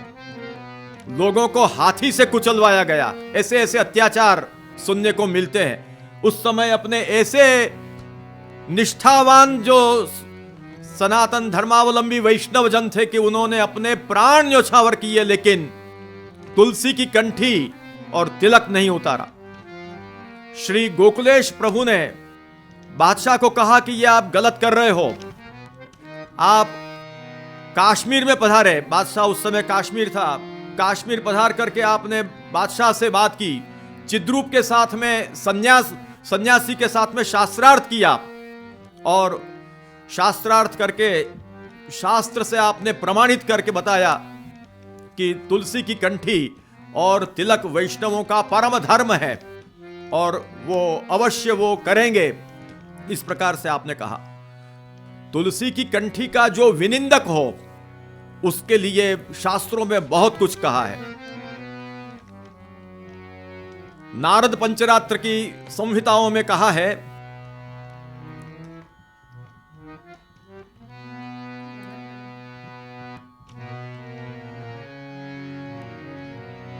ये कुतर्कपराः दुष्टाः सदाचार वचस्तथा अनादृत्य वदन्तीह नेदं धर्मं धर्म्यं सनातनं वचांसि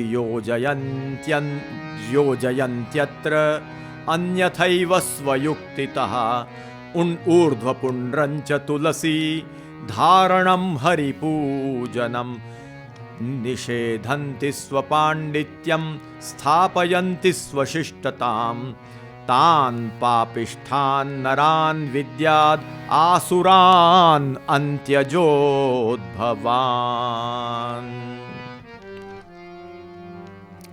यहां पर कहा है कि धर्म सदाचार की बड़ी बड़ी बातें करने वाले भगवद्वेषी दुष्ट लोग शास्त्रों के वचनों का अन्यथा अर्थ करके ऊर्ध्वपुंड्र और तुलसी माला धारण तथा श्री हरि के पूजन का जो निषेध कुटिलता पूर्वक चतुराई से करते हैं और उनके प्रभाव में आकर बिचारे अज्ञानी लोग ऊर्ध्वपुंड्र तिलक तुलसी माला धारण एवं श्री कृष्ण की सेवा नहीं करते, उन्हें छोड़ देते हैं और उनकी पढ़ाई पट्टी पढ़कर उनकी बताई चाल पर जो चलने लगते हैं उनको सावधान करते हुए उनके बारे में यहां पर नारद पंचरात्र में बता रहे हैं कि इस लोक में जो कुतर्क परायण और दुष्ट लोग सदाचार के वचन का अनादर करके तुलसी माला धारण आदि वैष्णव धर्म को यह सनातन धर्म नहीं है ऐसा कहते हैं और उसके समर्थन में शास्त्रों के वचनों का स्वकल्पित युक्तियों से अन्यथा अर्थ करते हैं तथा ऊर्ध्वपुंड्र तिलक धारण एवं तुलसी माला धारण तथा श्री हरि पूजन श्री हरि सेवन का निषेध करते हैं और अपना पांडित्य एवं शिष्टत्व जगत में स्थापित करते हैं, उन पापिष्ठ मनुष्यों को आसुर एवं अंत्यज से उत्पन्न समझना चाहिए, ऐसा नारद पंचरात्र की शांडिल्य संहिता में कहा है। तात्पर्य कि आत्मकल्याण चाहने वालों को उनकी बातों में कभी नहीं आना चाहिए, कभी फंसना नहीं चाहिए और शास्त्र सम्मत वैष्णव धर्म का पालन करना चाहिए। शास्त्र में कहा है कि ऊर्ध्वपुंड्रंच तुलसी धारणम हरिपूजनम एषाम निषेधे नरको यावदाभूत संप्लवम।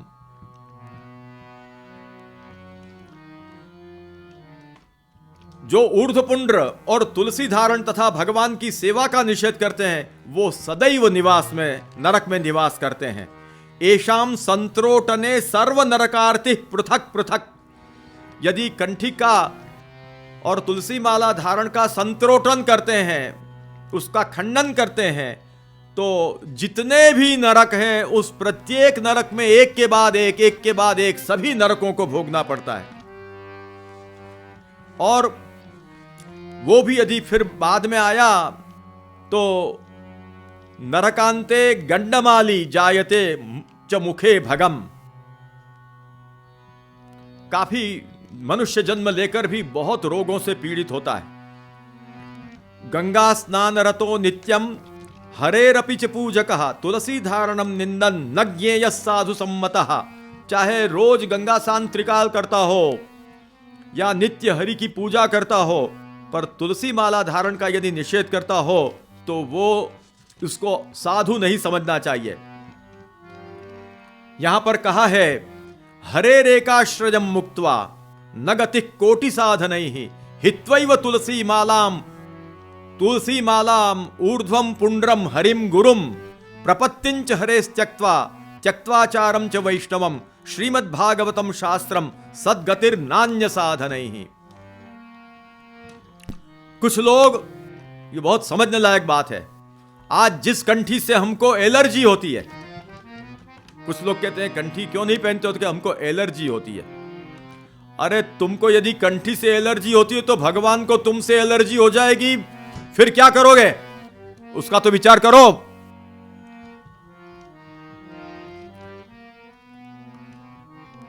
कुछ तुलसी टूट जाती, कंठी नहीं, कहते अभी टूट गई। तुलसी की कंठी इतनी सामान्य समझते हो? इतना अनादर तुलसी की कंठी का। स्वयं वैष्णव परिवार में वैष्णव होकर वैष्णव मंत्रोपदेश प्राप्त कर, जिस कंठी के लिए हमारे तुम्हारे पूर्वजों ने अपने प्राण न्यौछावर किए हैं, उनकी संतान होकर तुलसी की कंठी और तिलक के प्रति आदर नहीं है, कहीं के नहीं रहेंगे हम यदि ऐसा किया तो। कुछ अज्ञानी लोग श्री हरि की शरण में आकर भी श्री हरि का एकाश्रय छोड़कर और अन्यान्य आराधन करते हैं, हरे रेकाश्रयम मुक्त्वा उनको। तथा कुछ लोग श्री हरि गुरु तुलसी माला एवं ऊर्ध्व पुंड्र का सर्वथा त्याग कर देवतांतर, गुरुवंतर और मालांतर, पुंड्रांतर का आश्रय करते हैं। हरे रेकाश्रयम मुक्त्वा न गति कोटि साधनैः हित्वैव तुलसी मालाम पुंड्रम हरिम ऊर्ध्वम पुंड्रम हरिम गुरुम।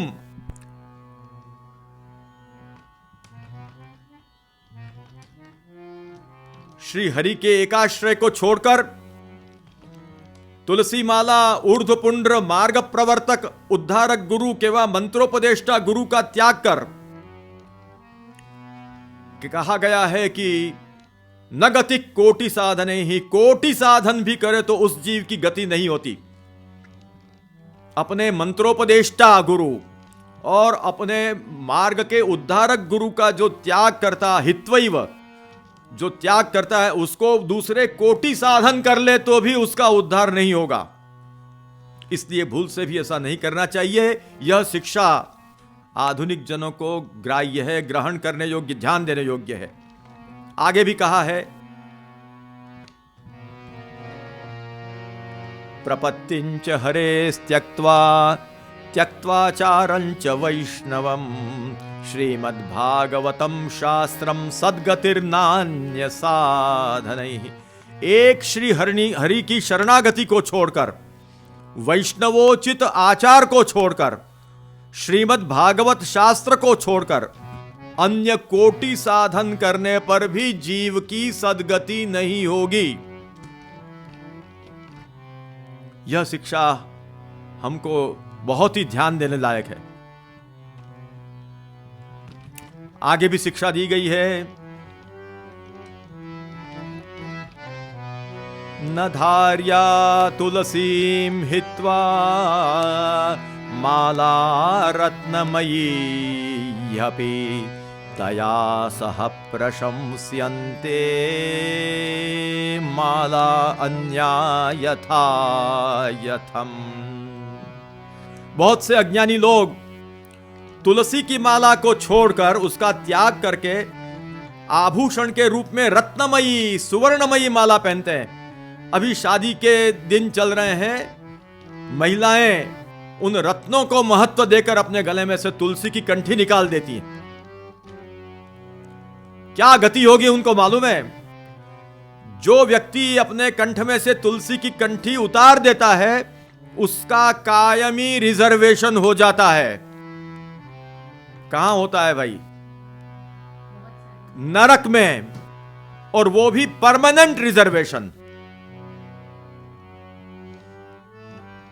धारयन्ति न ये मालाम हैतुकाः पाप बुद्धयः नरकान्न निवर्तन्ते दग्धाः कोपाग्निना हरे।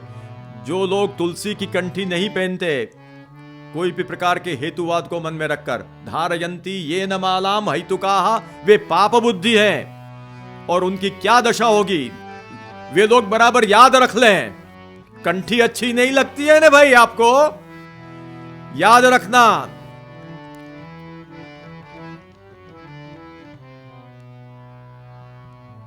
नरकान्न निवर्तन्ते दग्धा कोपाग्निना हरे। जो तुलसी की कंठी का परित्याग करता है, वो उसी समय भगवान के क्रोधाग्नि से दग्ध हो चुका है, और दग्ध होकर कभी भी नरक में से निवृत्त नहीं होता है। यावद आभूत संप्लवम, कभी भी निवृत्त नहीं होता है, परमानेंट वहां जलसा करते रहो। और तुलसी की कंठी वाले को तो यमराज स्वयं जलसा कराएंगे। बहुत अच्छी तरह से जलसा करने हो वहां कायमी, तो तुलसी की कंठी का परित्याग जो करेंगे तो उनको कायम के जल से वहां पर होंगे। शास्त्र क्या कहता है?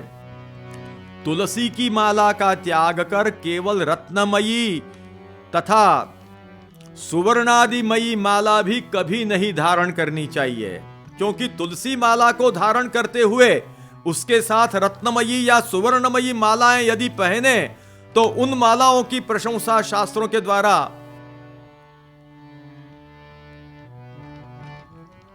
कभी नहीं की गई है। तुलसी की माला पहनते हुए रत्नों की माला, सुवर्ण की माला, हार आभूषण जितना पहनना हो उतना पहनो, पर तुलसी की माला का त्याग करके यदि तुम कुछ भी करते हो तो वो कभी प्रशंसनीय नहीं है। न धार्या तुलसी माला हित्वा रत्नमयीं ह्यपि तया सह प्रशंस्यन्ते माला अन्याः यथा यथम। और जो रत्नादि माला है वो तुलसी की माला रहते हुए यदि हो तो वो बराबर है, लेकिन तुलसी की माला इसके बीच में खराब लगेगी, ऐसा सोचकर यदि उसका परित्याग करते हैं तो बहुत बड़ा पाप लगता है।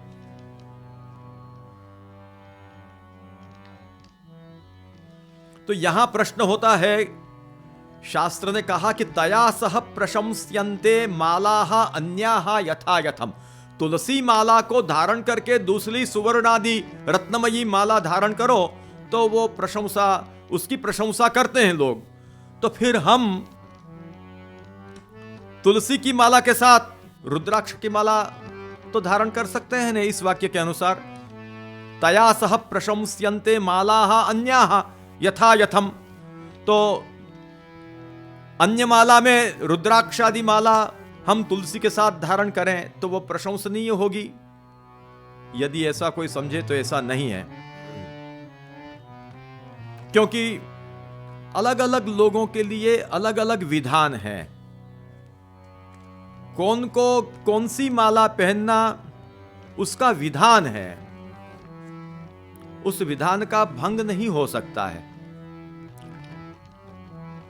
जैसे कि कहा है पांचरात्र में ही, शैवा रुद्राक्ष घटिताम पद्माक्षैर्विधि पूजकाः शाक्तास्तु विद्रुमाकीर्णां गणेशा गजदन्तकैः भास्करास्फटिकाक्षैस्तु तापसाः कुशग्रन्थिभिः कौबेरा मुनयः स्वर्णैर्मा भक्ताश्च यथा यथम् केवलं तुलसीमालां वैष्णवाः भिक्षुका अपि विरक्तवृत्तिनश्चान्ये धारयेयुरितीरितम्। सभी मालाएं अपनी अपनी जगह पर श्रेष्ठ हैं। रुद्राक्षादि माला भी अपनी अपनी जगह प्रशंसनीय है, परंतु तत्तद उपासकों के लिए तत्तन माला का विधान है। तो कौन के लिए कौन सी माला? तो कहते हैं कि शिव के भक्तों के लिए रुद्राक्ष की माला है, ब्रह्मा के पूजक पद्माक्ष कमल गट्टे की माला पहनते हैं, शक्ति के उपासक मूंगा की माला पहनते हैं, गणेश उपासकों को हाथी दांत से बनी माला प्रशस्त है, सूर्य के उपासकों को स्फटिकाक्ष की माला प्रशस्त है, तापस जनों के लिए कुशक ग्रंथि युक्त माला प्रशस्त है, कुबेर उपासक मुनि तथा लक्ष्मी के भक्त स्वर्ण घटित माला, इस प्रकार अपनी अपनी माला धारण करें। केवलम तुलसी माला कहकर आगे कहते हैं कि वैष्णवों के लिए केवल तुलसी माला के धारण का नियमन है। वैष्णव चाहे सन्यासी हो या कोई भी आश्रम में हो या विरक्त हो, ब्रह्मचारी गृहस्थ आदि हो, और अन्य शब्द से स्त्री शूद्र आदि जो कोई भी हो, प्रत्येक वैष्णव मात्र को केवलम तुलसी मालाम वैष्णवाः, केवल तुलसी माला की माला धारण करनी चाहिए, ऐसा कहा गया है। इसलिए वैष्णवों के लिए रुद्राक्षादि माला धारणी नहीं है। जो शिवादि भक्त हैं उनके लिए अवश्य धारणी है। हमारे लिए तो त्वयोपभुक्त स्रगंध वासोलंकार चर्चिता उच्छिष्ट भोजिनो दासा स्तव मायाम जये मही, इस उद्धव के वचन के अनुसार भगवत प्रसादी के रूप में अनिषिद्ध ऐसी जो फिर स्वर्णमाला विद्रुमादि माला जो कुछ भी हो वो धारण करने का शिष्टाचार सर्वसम्मत होने के कारण आभरण आदि के रूप में हम और मालाएं धारण करते हैं, लेकिन उद्धारिका माला के रूप में तो वैष्णवों को तुलसी की माला ही धारण करनी चाहिए।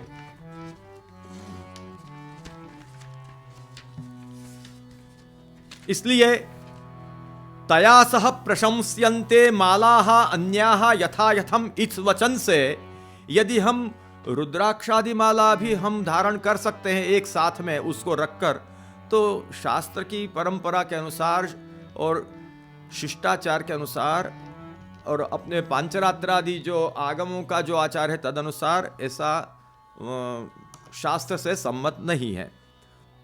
क्योंकि नारायण सार नाम के ग्रंथ में भी कहा है, रुद्राक्षधारिणम विप्रम सदा भस्मानुलेपनम सकुलम तम त्यजे नित्यम सर्वकर्म बहिष्कृतम अयंच सर्वोपि निषेधा मुख्यतया वैष्णव परः एव गम्यते सर्वपरत्वे तद्विधायक शास्त्र नैरवकाश्यापत्ते है। तो ये जो निषेध है इससे क्या सार निकला? और लोग भले करें क्योंकि उनके लिए वो प्रशस्त है, लेकिन जो वैष्णव हैं उनको तो केवलम तुलसी माला, उनको तो केवल और केवलम तुलसी मालाम वैष्णवाः भिक्षुका अपि विरक्त वृत्तिनश्चान्ये धारयेयुः इति ऋतम्। तो इस प्रकार से अन्यान्य मालाओं की कोई निंदा नहीं है, अन्यान्य मालाओं के लिए भी कोई और दुर्भाव नहीं है, लेकिन जिसको जो विहित हो वो करना चाहिए। जैसे वर्णाश्रम धर्म के हिसाब से देखें तो जो ब्रह्मचारी के लिए धर्म हो वो ब्रह्मचारी को करना चाहिए, गृहस्थ के लिए हो वो गृहस्थ को करना चाहिए, सन्यासी के लिए जो धर्म हो वो सन्यासी को करना चाहिए। सन्यासी का धर्म गृहस्थ के लिए परधर्म है और गृहस्थ के लिए सन्यासी का धर्म परधर्म है। गृहस्थ को अग्नि का परित्याग कभी नहीं करना चाहिए।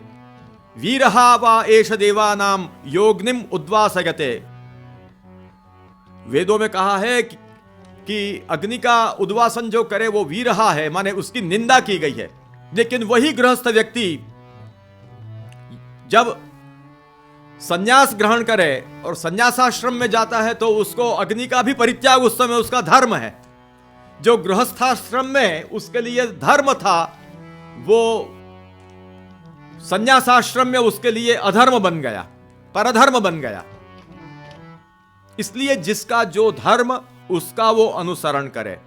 तो वैष्णवों के लिए तो स्पष्ट यही कहा कि वैष्णवाः केवलम तुलसीमालाम, केवलम तुलसीमालाम, केवलम तुलसीमालाम वैष्णवाः भिक्षुका अपि विरक्त वृत्तिनश्चान्ये धारयेयुः इति ऋतम्। यह शास्त्रों में कहा गया है। तद्वदेव वैष्णवों के लिए ऊर्ध्व पुंड्र है। भगवान के चरणों की भावना से ऊर्ध्व पुंड्र तिलक हमारे यहां पर किया जाता है। यह ऊर्ध्व पुंड्र का निषेध कभी नहीं करना चाहिए और ऊर्ध्व पुंड्र के बिना कभी रहना भी नहीं चाहिए। शास्त्रों में कहा है कि जो व्यक्ति ऊर्ध्व पुंड्र तिलक वाला न हो, उसका मुख देखकर भी स्नान करने का विधान शास्त्रों में प्राप्त होता है। और पंचरात्र की संहिता में कहा है, सर्वासामपि मालानां रुद्राक्षादिभुवाम्यं तुलसी मालिका श्रेष्ठा भक्ति मुक्ति प्रदायिनी। सभी मालाओं में, आध्यात्मिक रूप से विहित सभी मालाओं में, रुद्राक्षादि सभी मालाओं में, सर्वासामपि मालानां रुद्राक्षादि भुवामियम तुलसी मालिका श्रेष्ठा। तुलसी माला श्रेष्ठ है जो भक्ति और मुक्ति देने वाली है, अथवा भुक्ति शब्द ले लें तो भोग मोक्ष दोनों देने वाली है। विशेष करके तो भक्ति और मुक्ति प्रदान करने वाली के रूप में ही यह माला, यह सर्वश्रेष्ठ माला है मालाओं में। इसलिए पंचरात्र संहिताओं के अनुसार नास्तिक्यादथवा लस्यात् वचनांतर विभ्रमात्, नास्तिक्यादथवा लस्यात् वचनांतर विभ्रमात्, न धारयन्त्यूर्ध्वपुण्ड्रम् मालान् ते हरिविद्विषः, न धारयन्त्यूर्ध्वपुण्ड्रम् मालान् ते हरिविद्विषः। जो लोग ऊर्ध्वपुंड्र धारण नहीं करते हैं, जो वैष्णवजन, और जो तुलसी माला नहीं धारण करते हैं, वो हरि के द्वेषी हैं। नास्तिक्याद अथवा लस्यात् वचनांतर विभ्रमात्, या तो नास्तिकता रखकर, नास्तिक भाव रखकर, इसमें क्या है, तुलसी की माला को कुछ समझना नहीं, उसको बेकार समझना, उसके महात्म्य को समझना नहीं, उसको आदर नहीं देना, उसको न पहनना, ये उसका अनादर ही है, और क्या है। तो नास्तिकता का भाव मन में रखकर, अथवा आलस्य रखकर, पहन लेंगे कल पहन लेंगे, आज पहना नहीं तो क्या हुआ, आलस्य रखकर, या वचनांतर विभ्रमात्, कोई वचनांतरों, शास्त्रों के वचनांतर से भ्रमित होकर, यदि हम, कोई भी व्यक्ति यदि न धारयन्त्यूर्ध्वपुण्ड्रम, यदि कोई ऊर्ध्वपुण्ड्र का धारण नहीं करते हैं और माला का, तुलसी माला का भी धारण नहीं करते हैं, तो शास्त्रों ने कहा है कि वो भगवान का, हरि का द्वेषी है।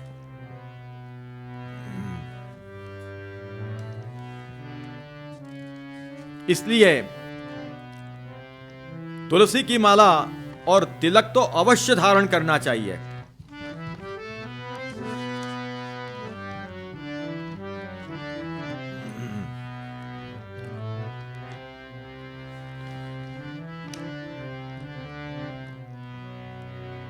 मालाओं में तुलसी की माला और तिलक, ये हमारे वैष्णवता के बाह्य चिन्ह हैं, वैष्णवता के बाह्य चिन्ह हैं। शास्त्र में कहा है कि जो तुलसी की माला धारण नहीं करते, उनका किया हुआ सभी कर्म निष्फल हो जाता है। न धारयति यो मालां तस्य सत्कर्म निष्फलम् तस्माद् धार्या प्रयत्नेन अन्यथा पतितो भवेत्। पापं कोटिगुणं तस्य पुण्यमेकगुणं भवेत् विपरीतं भवेच्चैतत् तुलसी काष्ठवर्जने न स्पृशन्ति हि पापानि तुलसी काष्ठधारिणं पुण्यानि सर्वतोप्येनम् आश्रयन्ति स्वकेतनौ। तुलसी माला धारण करने वाले व्यक्ति के लिए कहा है कि तुलसी काष्ठ की माला धारण करने वाले भक्त को पाप स्पर्श नहीं करते। इतना ही नहीं, तुलसी माला धारण करने वाले अपने शरीर में पुण्य सर्वतः आश्रय करके उनको धारण करते हैं। वर्णाश्रमाचारवता धार्या तुलसी मालिका शिखोपवीतवन्नित्या जगौ आथर्वण श्रुतिः।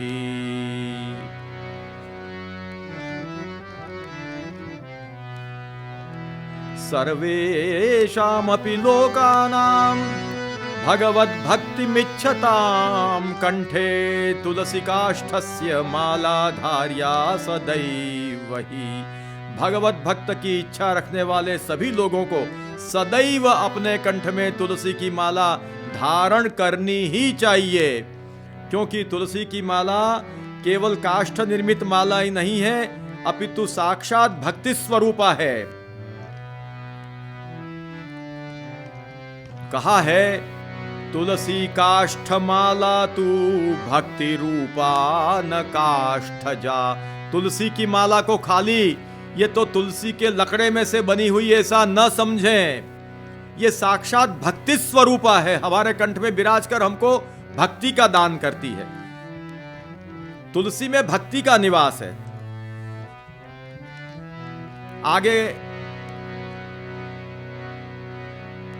पंचरात्रांतर्गत शांडिल्य संहिता में भी आगे भी कहा है कि भक्तिस्ताम तु समाश्रिता। भक्ति जो है वो तुलसी को आश्रित करके रही हुई है।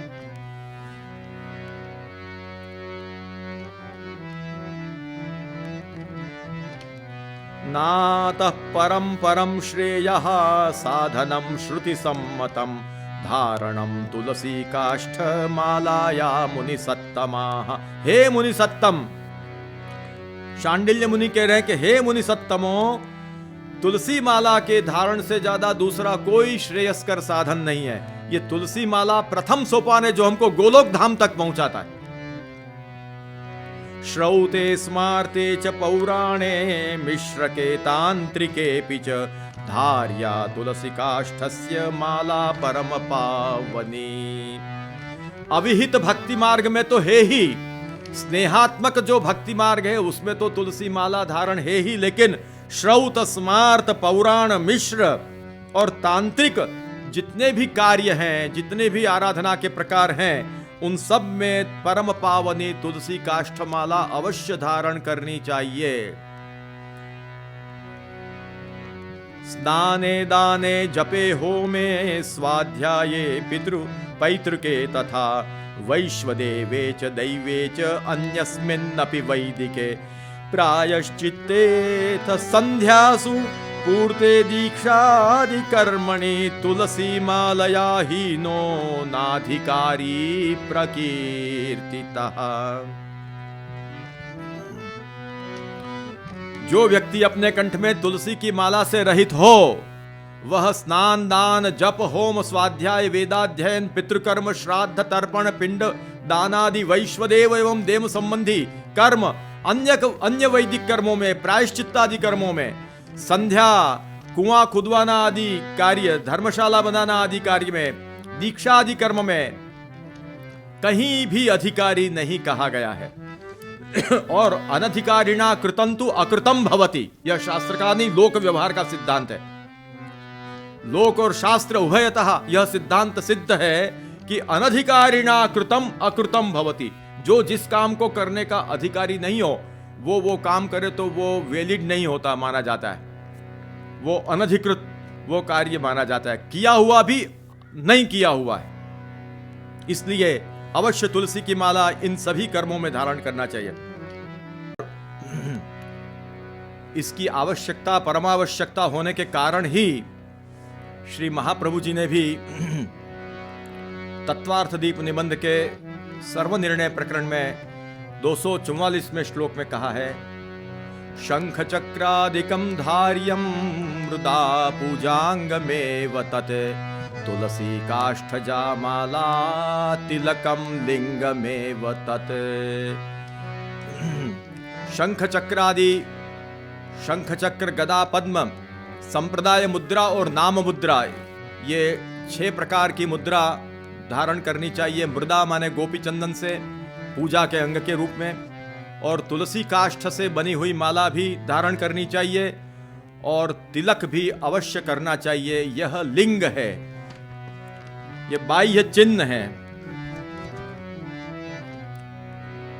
तिलक मालयोः बहिरंगत्व बोधनाय तत्स्वरूपमाहु तिलकम इत्यादि।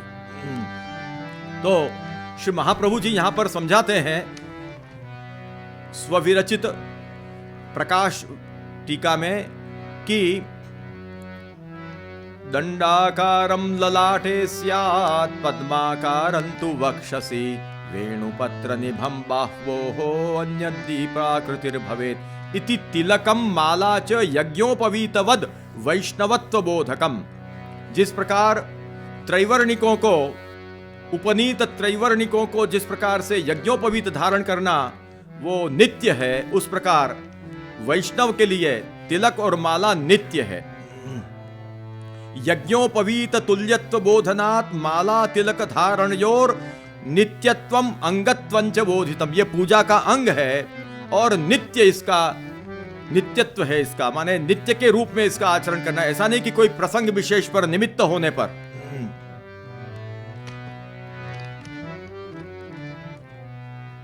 इसलिए तुलसी की माला और ऊर्ध्वपुंड्र तिलक अवश्य प्रत्येक वैष्णव को करना चाहिए। भाइयों को ये ऊर्ध्वपुंड्र तिलक जो करते हैं वो वैसा करना चाहिए। बहनों के लिए बिंदु, यही उनका तिलक है। जिसके लिए जो विहित हो वही करना चाहिए।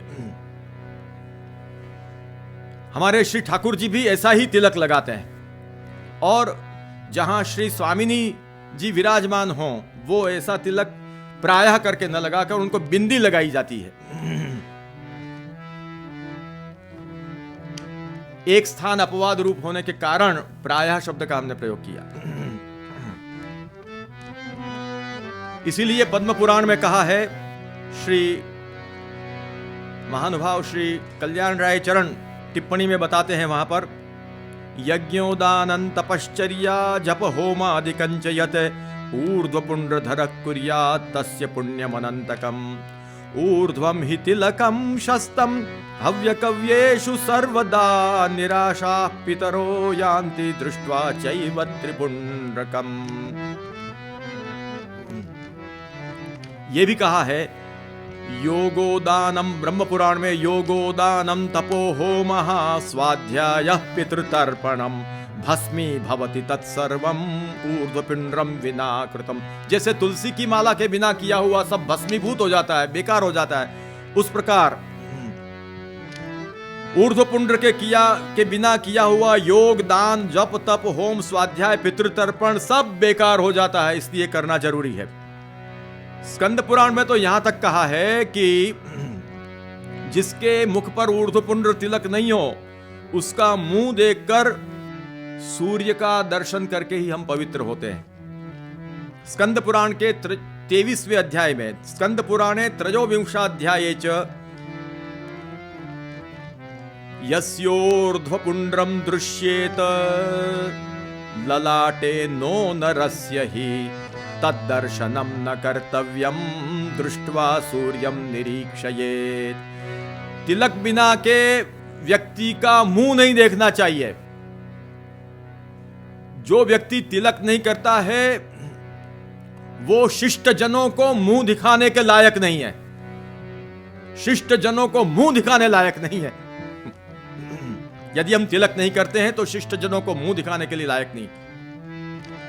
ऐसे लोगों का मुंह नहीं देखना चाहिए, और यदि दिख गया तो सूर्य का दर्शन करके प्रायश्चित्त करना चाहिए।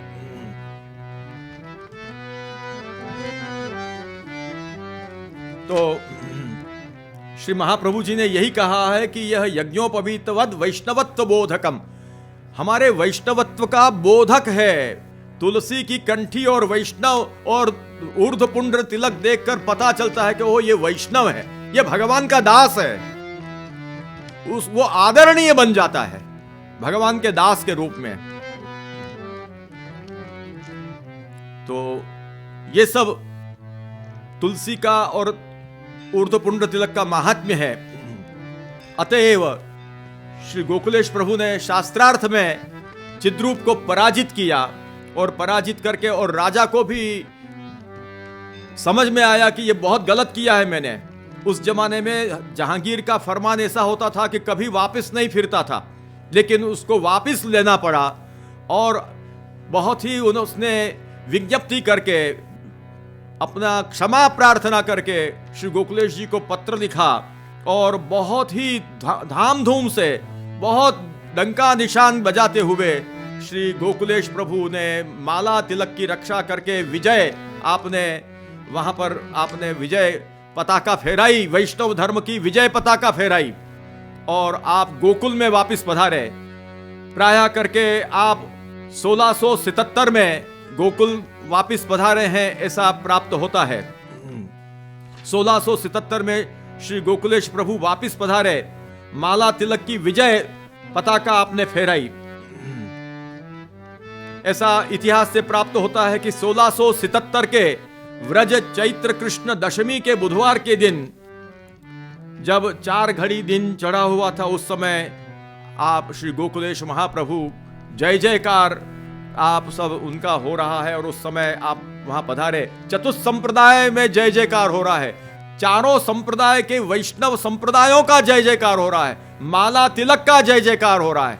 इस प्रकार से जय शब्द नमः शब्द प्रपूर्वक श्री गोकुलेश महाप्रभु ने गोकुल में प्रवेश किया, और गोकुल में आपने पधार करके स्थिरवास फिर से आपने प्रारंभ किया। ऐसा श्री गोकुलेश महाप्रभु का दिव्य चरित्र है। हम वैष्णव जनों को याद रखना चाहिए कि जिस माला तिलक के लिए हमारे पूर्वजों ने अपने सर कटवा दिए, अपने प्राण न्योछावर कर दिए, वो कंठी पहनने के लिए हमको उपेक्षा है, वो कंठी हमको चुभती है, वो कंठी से हमको एलर्जी होती है, और उस कंठी की कोई परवाह नहीं है, तिलक की कोई परवाह नहीं है। ये बहुत बड़ा अपराध है। इसलिए तुलसी की कंठी तिलक को अवश्य हम धारण करें, और धारण करके प्रभु के प्रिय बने। तुलसी की कंठी तिलक धारण करने वाला हरि वल्लभ होता है, हरि का प्रिय बन जाता है। इसलिए तुलसी की कंठी अवश्य हम सब धारण करें। श्री गोकुलेश महाप्रभु का जो उपकार है वो हम कभी भूल नहीं सकते हैं। आपने परम शास्त्रज्ञ और संस्कृत भाषा में ही निरंतर निरत होते हुए भी, क्योंकि उस समय तो घर में भी संस्कृत भाषा बोली जाती थी, फिर भी आपने ब्रजभाषा को बहुत ही प्राधान्य दिया, जैसे श्री गोसाई जी ने दिया, और ब्रजभाषा को आपने समृद्ध बनाई, और ब्रजभाषा में खास करके गद्य साहित्य आपने प्रकट किया, जो कि आज अपने आप में एक विलक्षण गद्य साहित्य के रूप में ब्रजभाषा साहित्य में जो साहित्य देदीप्यमान हो रहा है। 84,252 वैष्णवों की वार्ता आपने गद्य के रूप में प्रकट की, और आज ब्रजभाषा का आपने गौरव बढ़ाया है। आपने अनेक व्याख्याएं की हैं, और अनेकत्र पधार करके आपने तीर्थों को पावन किए हैं, और अपने नाम को आपने कृतार्थ किया है। जैसा कि आपने लिखा कि यत् कृत स्वाभिधानार्थः प्रकटः कृपया मयि, तो जो श्री विठ्ठल शब्द का अर्थ वो आप में प्रकट विराजमान है, यह आपने जो बताया वो बिल्कुल यथार्थ है। इस प्रकार से श्री गोकुलेश प्रभु ने जो हम पर कृपा की है उनके तो हम सदा ऋणी हैं। अनेक जन्म लेकर भी उनका ऋण कभी हम नहीं चुका सकते हैं। हमारे षष्ठ श्री यदुनाथ महाप्रभु के साथ तो बहुत ही प्रेम रहा श्री गोकुलेश महाप्रभु का, और श्री यदुनाथ प्रीतिकर्त्रे नमः ये कहा है। तदनुसार विशेष रूप से कीर्तनों का भी क्रम हमारे यहाँ श्री बालकृष्ण प्रभु के षष्ठ गृह में गाया जाता है। तो इन सब का अनुसंधान करके मन में बहुत प्रसन्नता होती है। श्री गोकुलेश महाप्रभु के गुणों का वर्णन तो हम जीव बुद्धि से कर ही नहीं सकते हैं। आज जो कुछ हुआ है उतना ही बहुत है, ऐसा मानते हुए जो कुछ भी यहाँ निरूपण किया गया है वो उनके चरणों में ही समर्पित करते हुए हम यहाँ पर विराम लेते हैं।